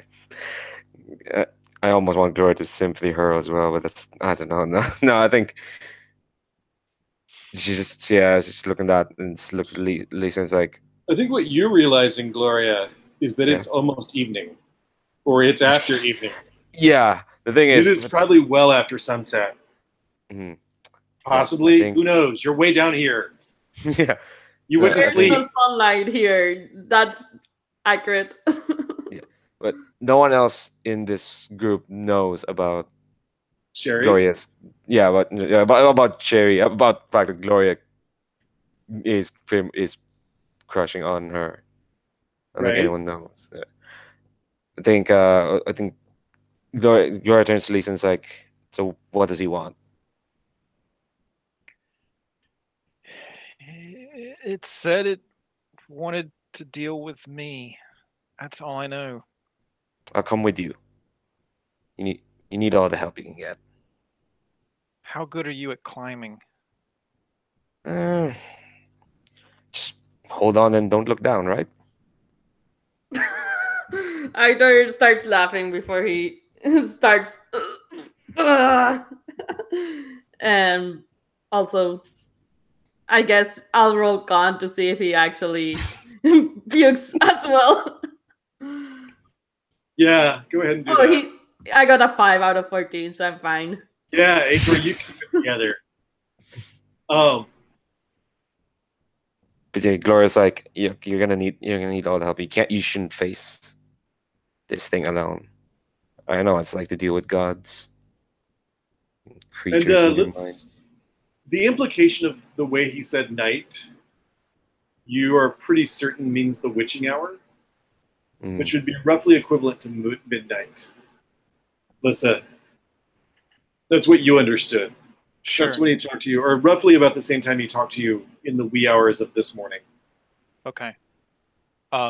Meet me at the spire? No. The nest. Well, no, the nest is at the top of it. I think the tower is called the... Tower map here says scrape? The scrape, that's right, yeah. Meet me at the base of the scrape at 15 till the witching hour. I'll be there. I guess I'll also be there, even though I'm not magic. There's not enough room for all of us. Or is there, Richard? Is there?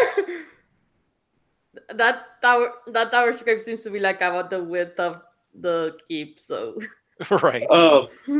It's the nest that I'm worried about. All right. Yeah, that's going to be a tight fit. I don't want to be a tight fit. I don't want to prevent PCs from engaging in the story, but no, there's more story. Oh shit, Gloria! I just realized. Do you have healing magic? I have healing. Wait, actually, I should check that myself. She has healing as a skill, but no healing spell though. Oh. I thought you had a healing spell. Oh, dang. Yeah. Damn, son. Okay, thanks, Stig, for misleading me. Okay. It's got healing skill. She's got healing skill, though. But I guess so does the nurse person. I think this is when all of you hear the deep tolling of bells underground. Or the bells aren't from underground. You hear them from above. Because they're coming from the temple itself, and they're being picked up from other places. You hear them very, very faintly. You're pretty far underneath the temple into the old temple area.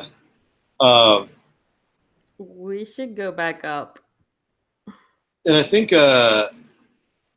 Lyssa and Aitor know what this means very specifically. It means there are pilgrims coming up the road from a noble family or representing a noble family.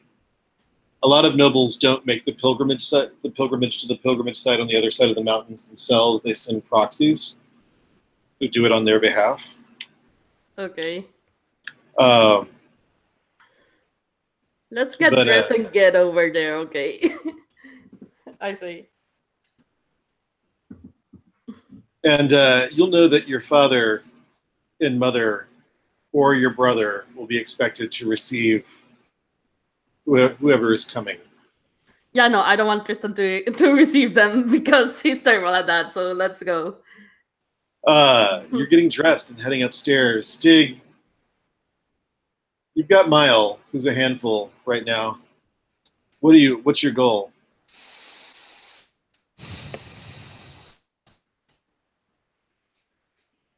I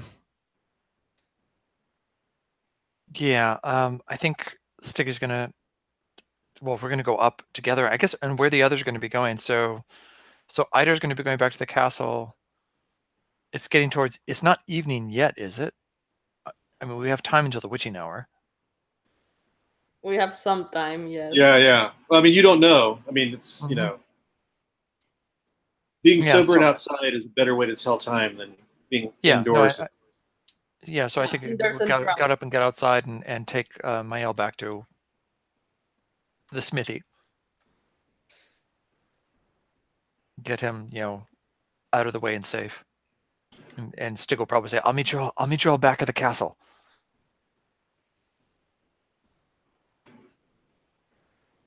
All right. With that, let's take a 5-minute break. Is that good? Does anybody need more than 5 minutes? All right. I will see you guys at 10:12 Eastern time, so 12 past whatever hour it is.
Welcome back. Hopefully, Andrew get back.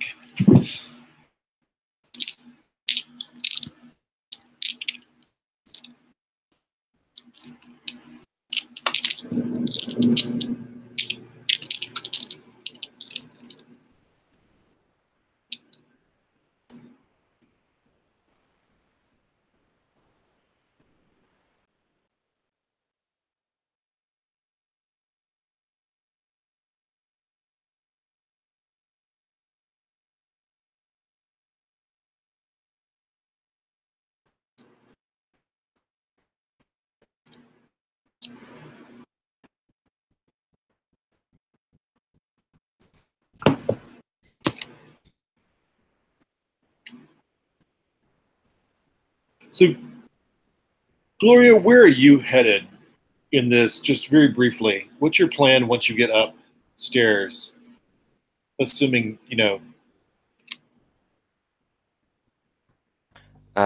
She is. Once she gets the stairs, it's nighttime, right?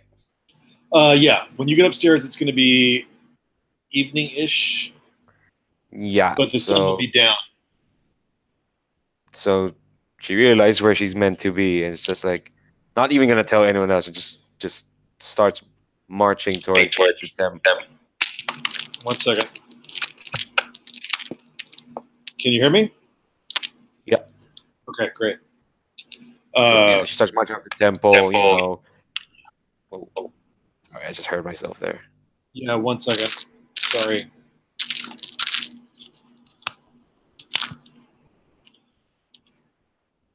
Leandro, say something real quick. Hello. Something. Okay. All right. Thank you. Yeah, I'm still having trouble with that headphone jack, and it wants to reject the headphones and pop them out. Oh dear. Yeah. That sounds ominous. Yeah. It's been going on for a while, so it's annoying. Anyway, thank you for that. Let's do the. You're heading off. You're going to go find Sherry because you've got a few hours, even at nighttime, before the witching hour. Yeah, Gloria's gonna do that, and she's not even gonna stop to change clothes or freshen up or anything. She's just like she just saw nighttime's like, oh shit, she has to be somewhere. Yeah, my plan is to answering a question from chat. My plan is to wrap up right around 11 and then do a quick debrief like normal. So I am going to kind of pitch you guys through a few time scenes. We're going to keep these scenes on the actual clock. I call these AFC scenes, so they involve an actual fucking clock.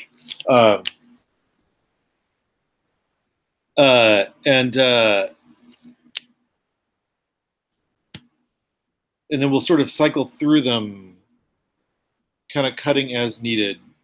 Aitor and Lyssa, you're headed upstairs to see your father, correct? Or to prevent your brother from Fucking up, yes. From fucking around. And Stig, you're headed towards the smithy, right? Yep. So just to paint the scene very, very briefly, you get upstairs. Someone has been allowed into the castle. It's clear because the gates are open.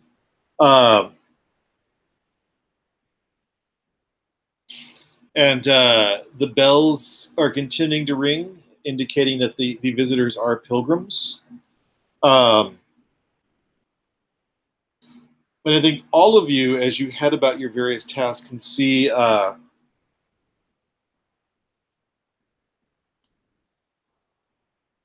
all of the horses are wearing, and all of the soldiers that are with this group, and it's normal to take a soldiers on a pilgrimage to fend off bandits and things like that, are wearing the livery of House Lysander. From Eastport. As you get out into the night air, Stig, Mile is a little bit recovered just from the cooler air.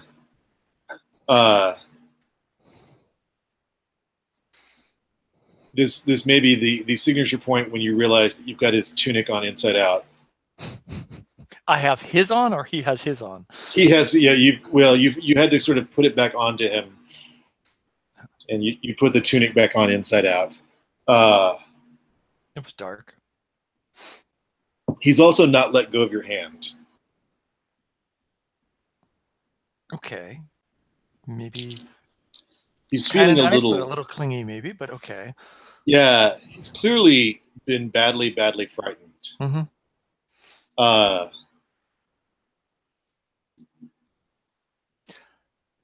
So before we get someplace more public, I think I'd take him out to the side and like flip his tunic and the right side around. You know, fix that up and say, there. Come on, it'll be okay. Don't worry. This. And Stig sighs and says, "This gets easier with time."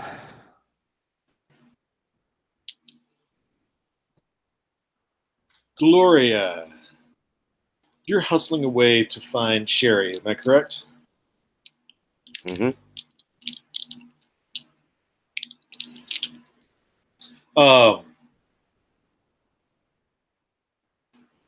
And you see the upper priest heading towards the main keep into the large receiving hall or the banquet hall. But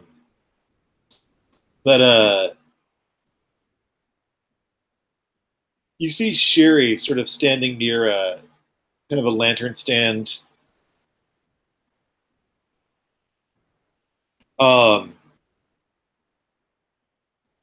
You see her sort of half in the shadows, keeping an eye on the soldiers. What do you do? Gloria is gonna power walk very ungracefully towards Cherry, and kind of just and stops right near her, but not in front of her, and almost like swaying on the balls of her feet, just like, yeah, you make the first move, you say hello first. Like, not really gonna do that. As in, that's the sort of body language she's putting out. So how close are you to her? Say Cherry's looking at the soldiers, and Gloria is right to her. I'd say her right. Okay. But you've not been trying to be stealthy or anything like that. Oh, no.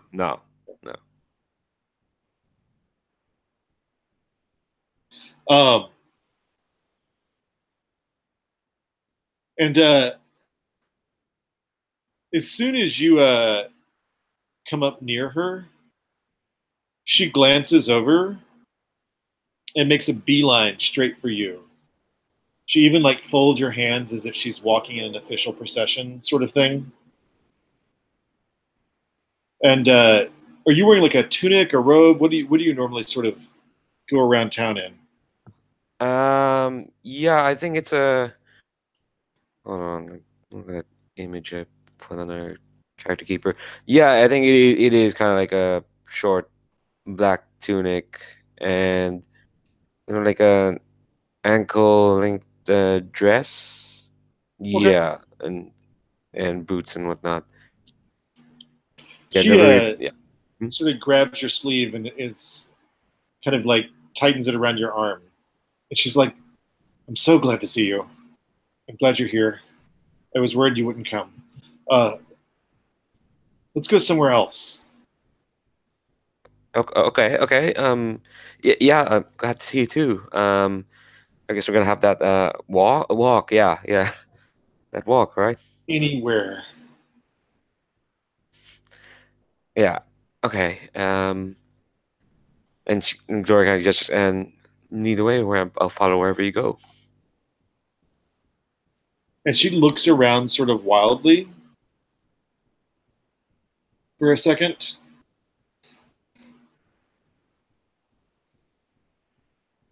And she leads you sort of back to a little outcropping of kind of old buildings that have sort of been half torn down, and just a bunch of walls and a former stable, bits of the temple that fell down and never got reconstructed. Let's go back here. Okay. And I think Gloria does notice it. She's talking quite fast, and it's like, is there something wrong? Make a wisdom check, Gloria. Okay. Okay, my wisdom is 16. I got 11.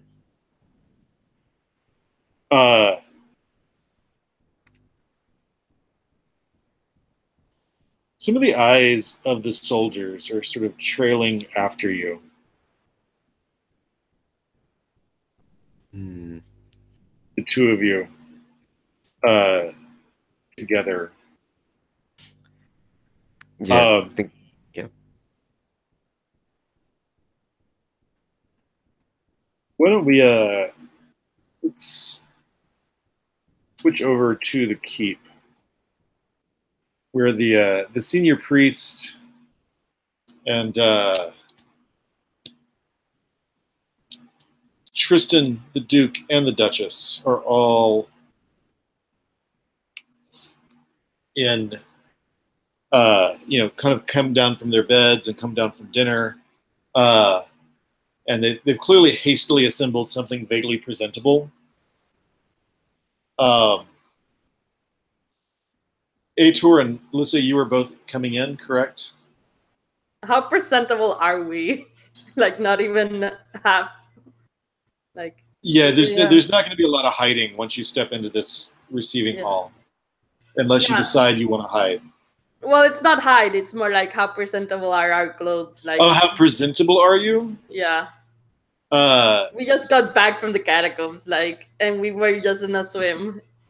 Right. Your clothes are not in great shape right now. But clearly everybody's been hustled together. Oh, okay. So this was like not an expected thing. Right. Okay. As the forgotten child, I think I'll just try not to be there. Are you going to try to keep an eye on the proceedings? Quietly? Yeah.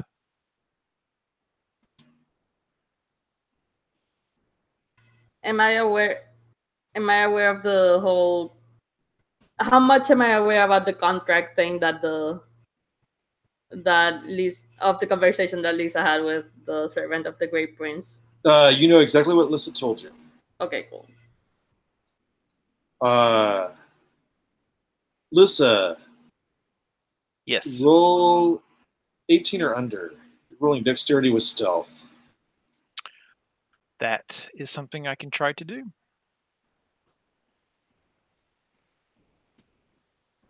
I got an 8. Nice. That is better than we've been rolling this entire session. But then again, you had to beat an 18, so. Aitor, you're going to go ahead and go in? Yeah. So as soon as you do, like, several of the attendants, like, throw, like, a velvet cloak around your shoulders and sort of primp it and sort of, like, kind of, like, hastily get it to drape over your arm. Yes, I know. Sorry, it's... Who's coming again? I asked the people. And one of your tutors is like, House Lysander. Oh, okay.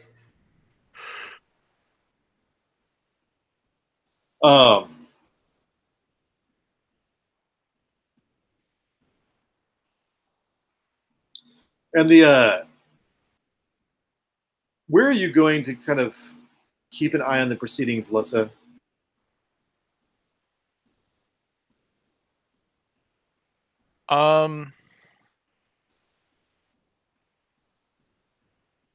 Or where would you like to go? What kind of vantage point would you like? I just want to be able to hear. Okay. So nowhere I don't have to see anybody. I just want to hear what's being said and stuff like that. There's a passageway from the main hall to the kitchen that you can probably clamber into Okay, and stay situated in. that's what I'd like to do then.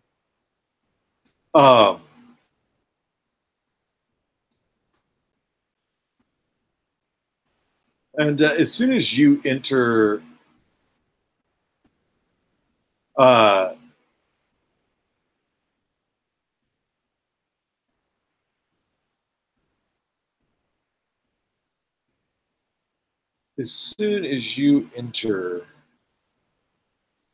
Aitor, sitting next to Tristan, near the Duke and Duchess, as if he were part of the freaking family, is Randall Westerfield. How completely unexpected. And then on the other side, are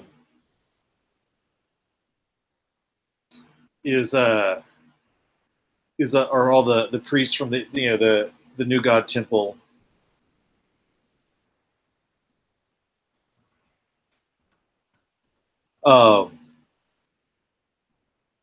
And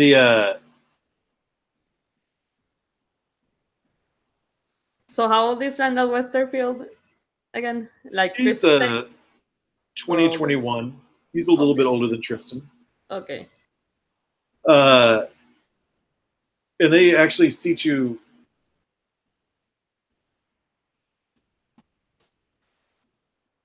They actually seat you. You normally would be the Duke and Duchess with Tristan on your father's side and you on your mother's side. But your mother's side is taken up by priest. Yeah. And Lyssa would be sitting next to you, two away from your mother. Your mother's side is being taken up by priest, and your mother looks like she is in the foulest of all possible tempers. Oh. And the Duke is in his traditional position, and it's Tristan, Randall, and then they put you next to Randall. That's absolutely lovely. Sure. I'll take it. So you're actually not anywhere near your parents. I mean, I don't want to be near my mom right now if she's fucking pissed off, so...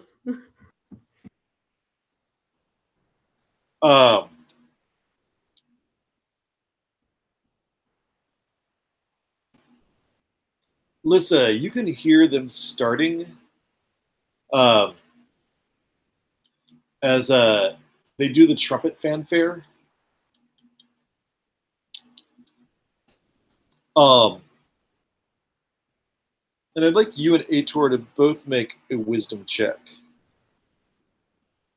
Cool. More checks. Things we're good at, right? Mm-hmm.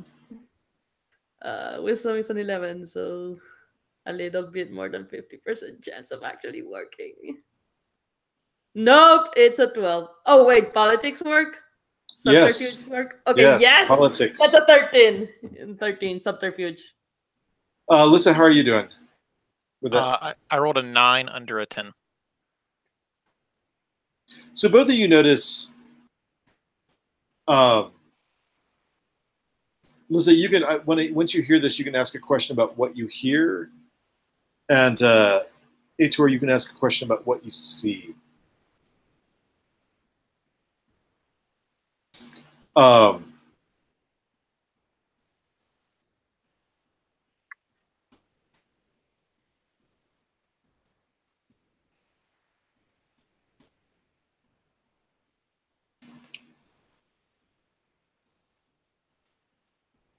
And I'm just going to summarize the meeting because I'd like to get closer to the witching hour before we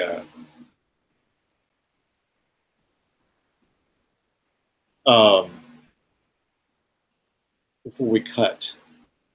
for today. So I think both of you realize as the meeting goes on that no one in this entourage is a member of the Lysander family who you know.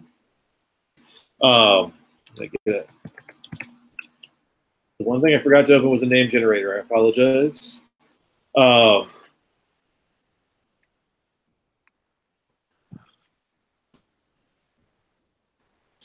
the Lysanders, according to your guest, have sent a proxy.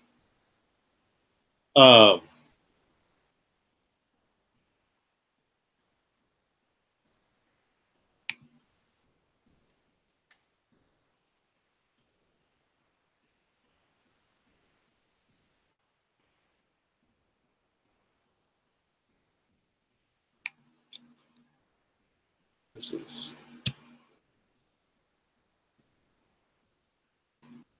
one second. Sorry, guys.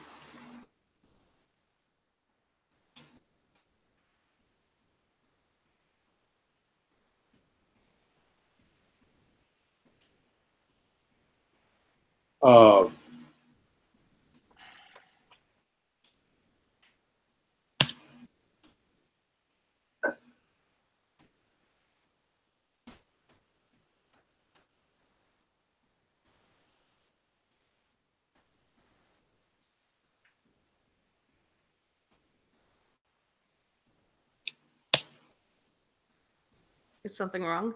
Oh no, I was just trying to get a name. Oh, okay. The Lysanders, according to these folks, have sent Lord Aitor Tatlock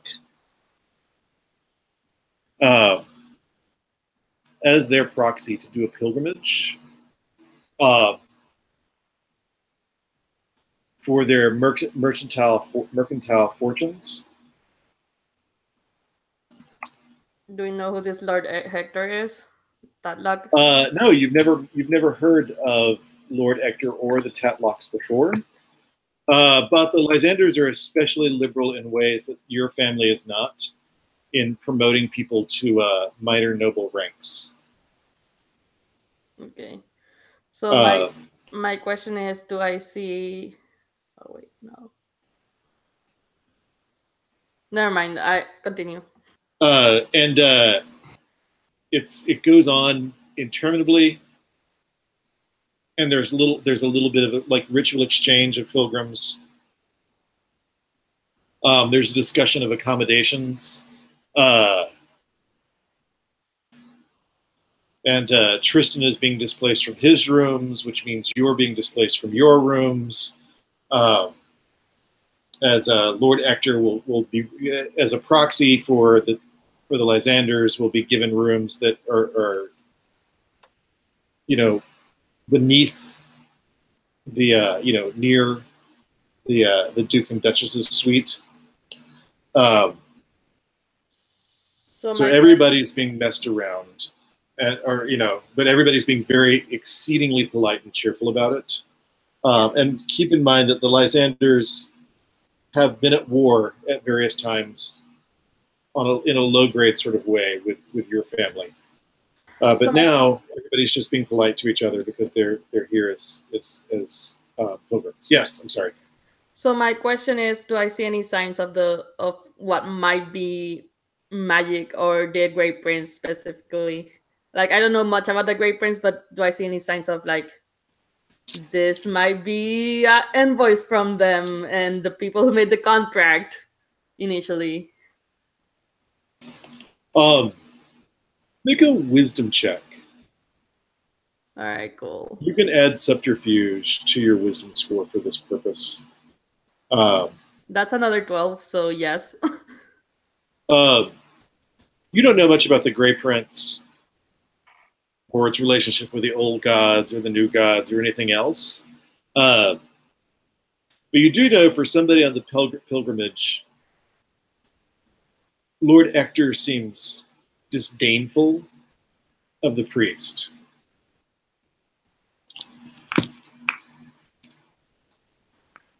All right. So my question is, What conversation do I hear off to the side that no one else hears?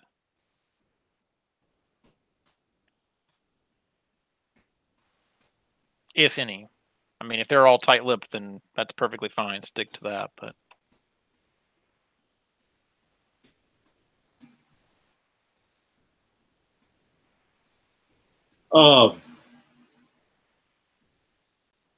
You can't quite hear what they're saying. Okay. But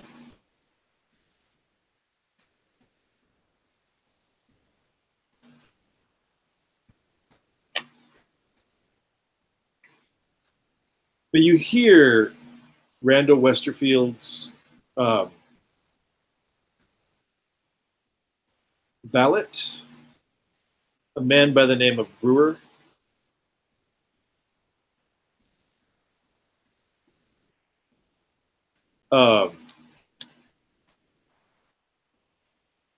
One second.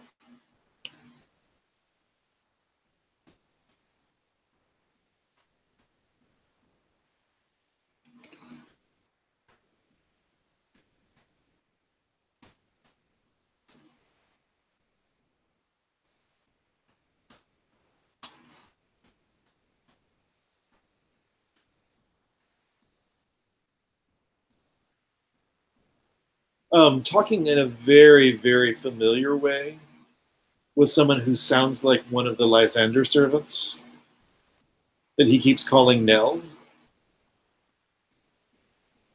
even though she sort of repeatedly reminds him to call her Cornelia, because she's here in a professional capacity. And you can't make out much more of their conversation. And who is Brewer again?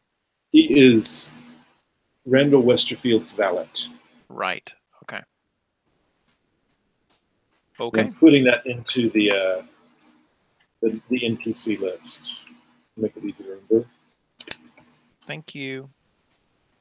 All right.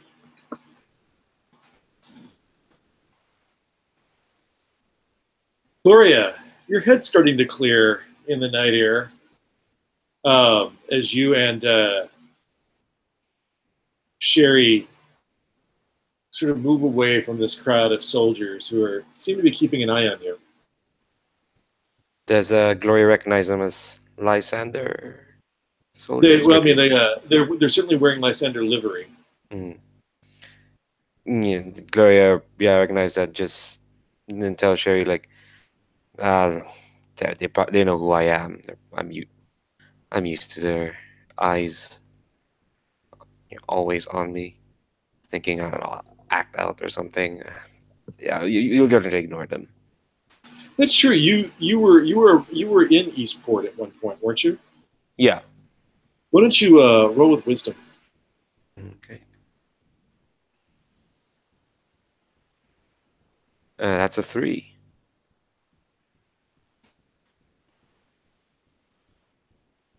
It must have been expensive because the Lysanders field a lot of soldiers. Mm-hmm. So these new uniforms with the finer trim for the entire Lysander, body of arms, must have been incredibly expensive because if they're sending these sort of well-dressed soldiers out with a proxy, I mean, they must have upgraded everybody. And then Lysanders are notoriously cheap, but they also like to show off every now and then. So it seems the kind of thing they would do. Yeah, Gloria mutters like, well, finally got their economics mumbo jumbo to work for themselves, for their own sake.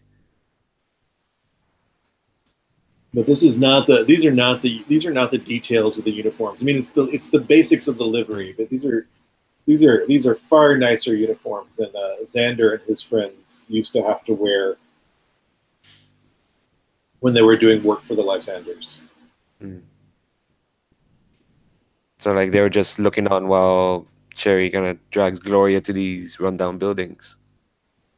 They were also looking towards Sherry, sort of side-eye, when you walked up. Yeah,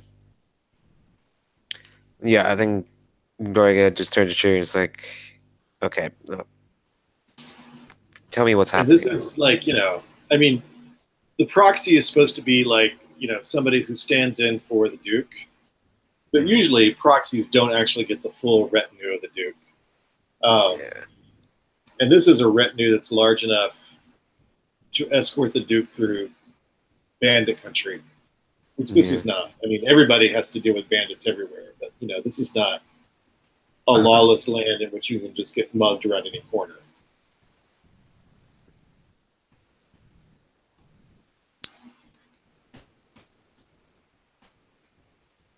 And as soon as you pull Sherry, you and Sherry get around a corner, she just looks at you and is like, I don't like them. They leer. All of them. They just look at everything like they own it. Sounds like Lysanders, all right. They don't care about anything but owning things. They don't believe in anything but themselves. They think the world is as it is, not that there are things even beyond what we can know. I know they're not friends of the Drestfall territory, but I mean we're all under one royal family. We can't just walk around leering and despising each other. I know, but I don't know why they're here. But I've dealt with them before. Like, you don't just if you keep your head down, they don't give them a reason to antagonize you. And if they do, look, I've dealt with them before. So look, and Gloria kind of like grasps Jerry's hand on with both her hands, like, look, I'll protect you as best I can.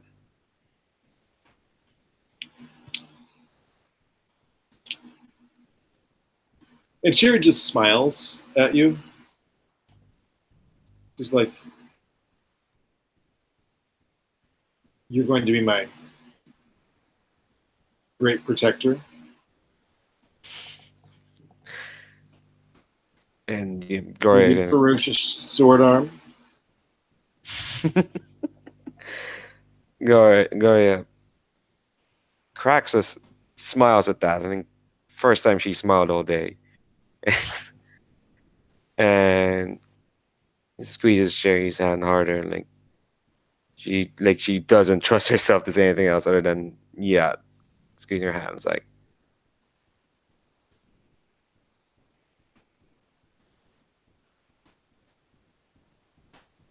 Sherry sits down sort of near one of the walls. She sort of uses her sleeve to like brush off some of the brick and just sort of sits down. It's been a long time since you've been in the castle.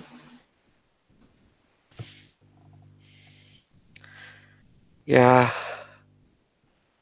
Things happen, really bad things.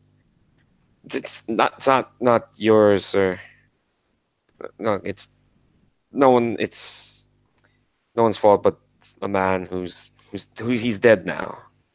So I guess there's no point in getting angry about it.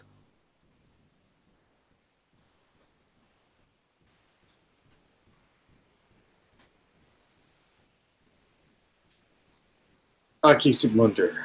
That's the man you're talking about, right? Yeah. And and Gloria sits down next to her and mentioned that name. Her hands are kind of like grasp her knees and like, yeah. Stig's mentor.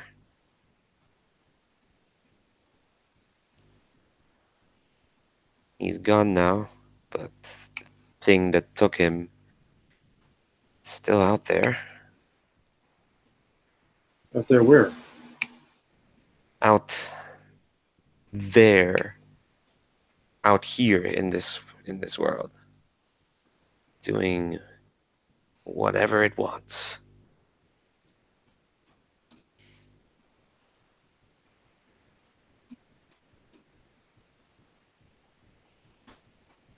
So Stig,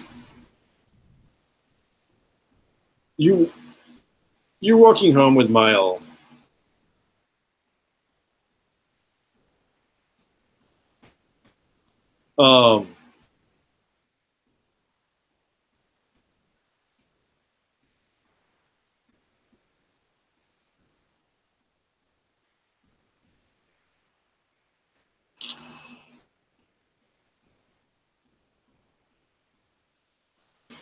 Give me 1 second. I'm gonna check your.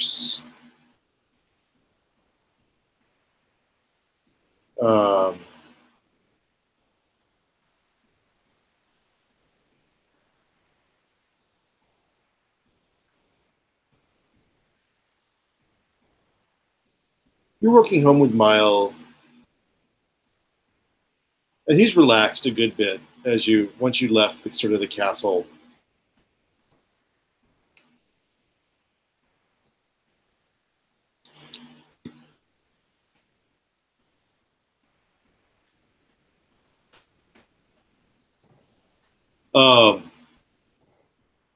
And he gives you kind of the red face. Thanks for walking me home. Sorry, I threw up on your feet. And Stig laughs at that and says, "Don't worry about it. That's not the worst thing that's happened to me. And I'm sure something like that will happen in the future, and I'll be the one that did it." That's really good wine. How do you stop yourself from drinking all of it?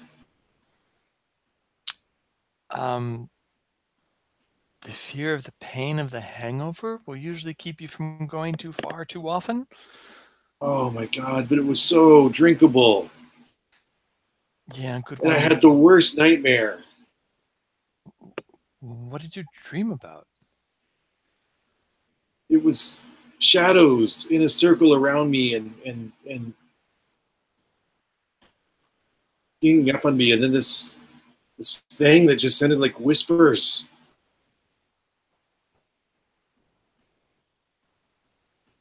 It was weird. It was so weird. And I woke up just terrified. Where were you in your dream? Oh, well, it's in this spot in the smithy.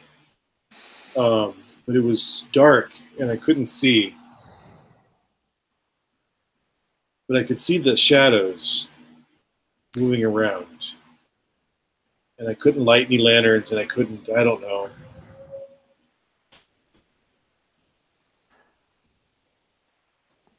Tell you what, would you feel any better sleeping in my little room tonight up in the castle? I mean, are you sure you don't think I'll throw up on you or anything like that again? It doesn't matter, we'll be able to clean it up. But you know, if you had that nightmare about the smithy, then maybe it might be worth spending the night someplace else tonight.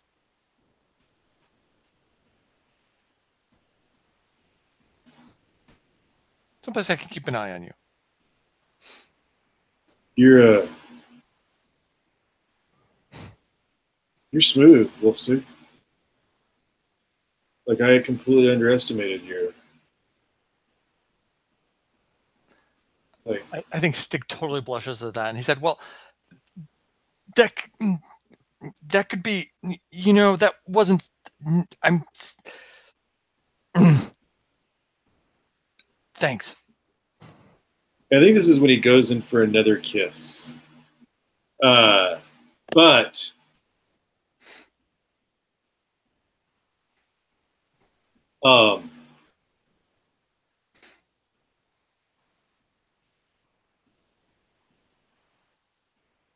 I'd like you to make a wisdom check. Well, I mean, this is never a good idea, right? So this is okay. Dun, dun, dun. Ouch. 17. You know what? I'm assuming we're getting close to the end of the session. I'll spend my last fortune point on this one. Spend it. Actually, for a spend, it's just a freebie. Oh, okay, cool.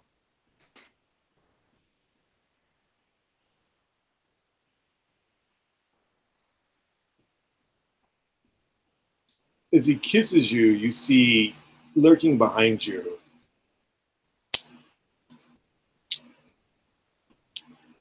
something breathing,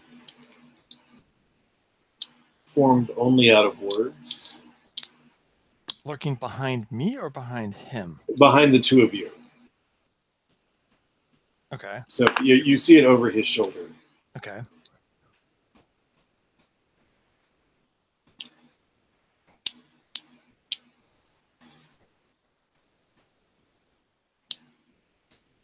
And the words you hear are,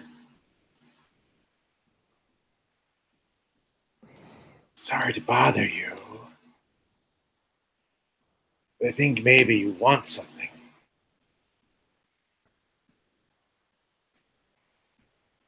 Does Mael react to that at all? He doesn't seem to hear. And he's like, "You want to go back to the castle? Yeah? Yeah. I think this. I think that's a good idea. Let's go back.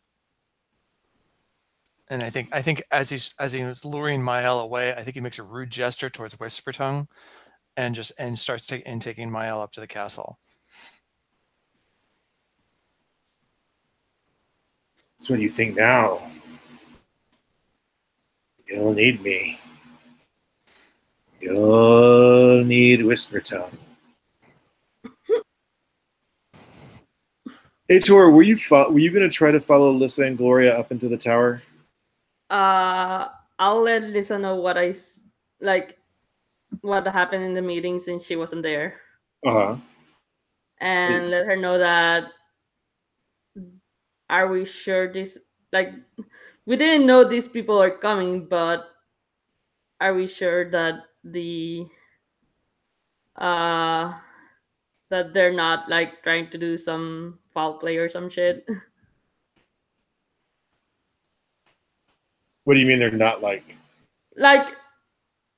they're not the ones who made the contract to begin with, and this is why everything's going to shit. How do you know that? I guess, yeah, never mind then. I'm just assuming. Okay. All right. I just wanted to make sure I'm mainly asking to make sure if I had not mistakenly said something. Yeah, I don't know what's player knowledge and what's character knowledge, so at this point, so Aitor can have a leap to a conclusion. Yeah. It doesn't have to be right. Yeah. I mean, I'm trying. You can. I just want to make sure I'm not giving you bad information. Yeah, I think what he's thinking is that, hey, these people are conveniently sending a proxy. Did I notice that their horses are? Well, I know Gloria notices that their horses are a super spanking new or so super pretty for what they are. So aren't they trying to ambush us or trying to while the Grey Prince is having crazy shit with us? Gloria, did you mention that? That they're all new and stuff. Yeah, that all the livery is new and all the uniforms are new and. Okay. As in, I think. Would Aitor notice otherwise, or would Well, could we say that the three of us are at the base of the screen right now talking? Okay. Yeah, we can talk about that. Yeah, is that all right with you, Gloria? What I want to find out sort of how you left things with Sherry, really briefly. they had I don't want to say argument, but they had like an amicable discussion about gods and theology, and Gloria's, oh, look, you had, well, why are you choosing to follow this? And Cherry's, oh, why did you choose? It's a very amicable discussion about like, and Gloria's like, I didn't choose this, but it's kind of like, it's very typical what they talk about. It and I think when Sherry walks away, as you need to meet Lyssa, she says something about the fact that well, you know, one god's name has never changed. oh really? And she goes, Elora, goddess of love. See you tomorrow? Same Or do time. I have to come to the cemetery? No, it's nothing there to see. Just some old moaning bones. I'll come here. Oh. I like seeing you here. Me too. I mean, seeing you here. That's just me here, but I guess that requires me being here. She gives you a little flirtatious wave and then sort of like heads back into the temple. Lyssa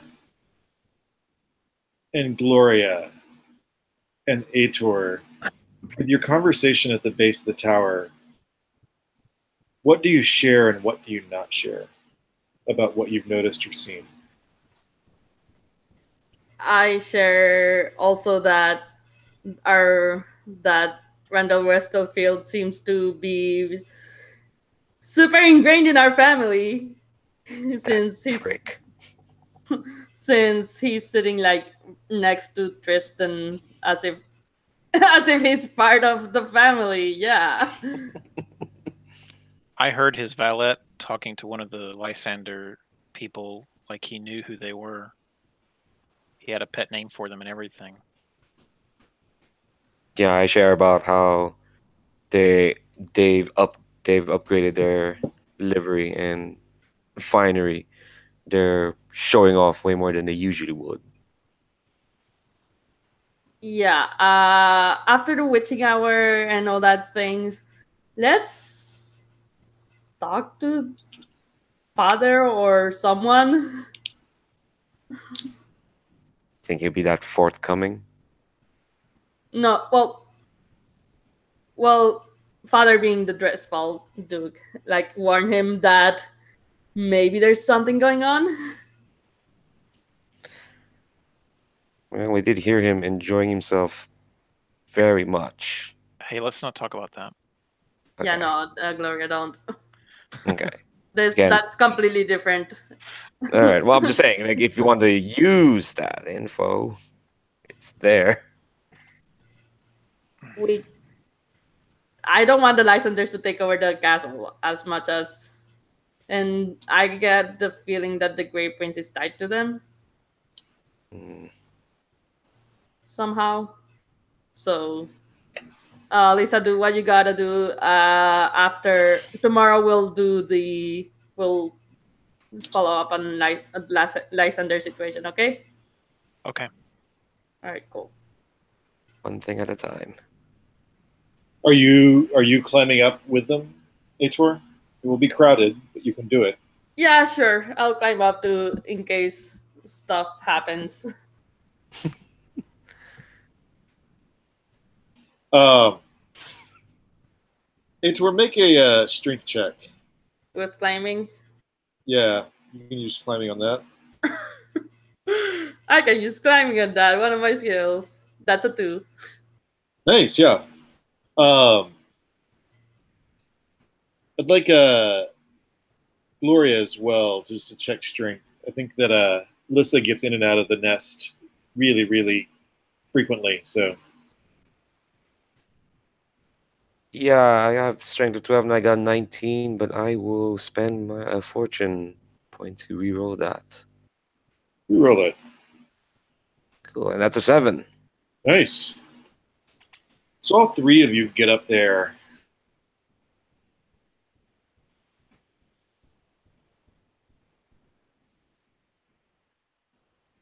And you see the moon set.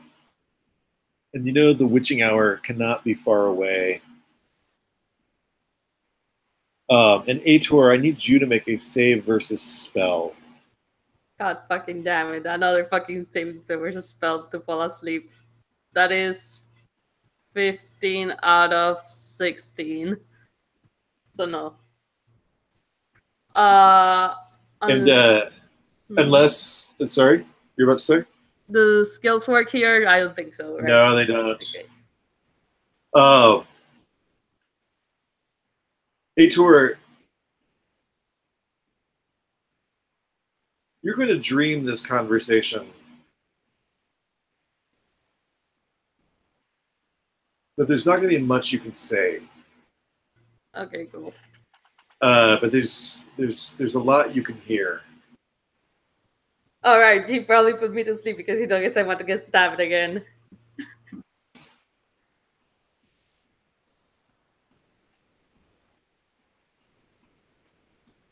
And as soon as you hear Aitor snoring, let's say you hear a very familiar voice say, "Your brother is very annoying."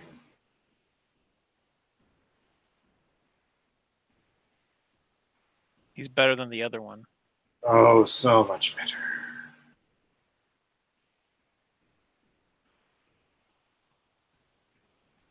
But we're tired of brothers. We in the spirit world. I think it's time for a sister to take control of the mountain pass.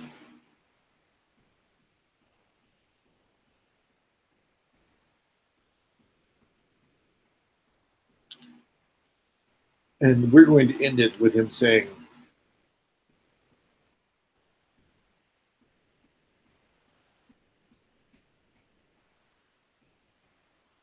we will change sides in this matter.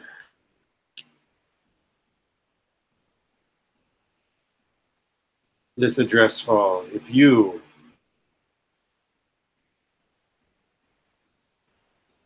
agree to become the crown princess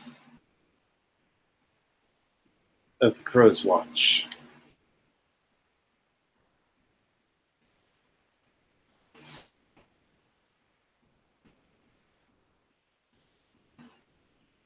and I think let's leave it there.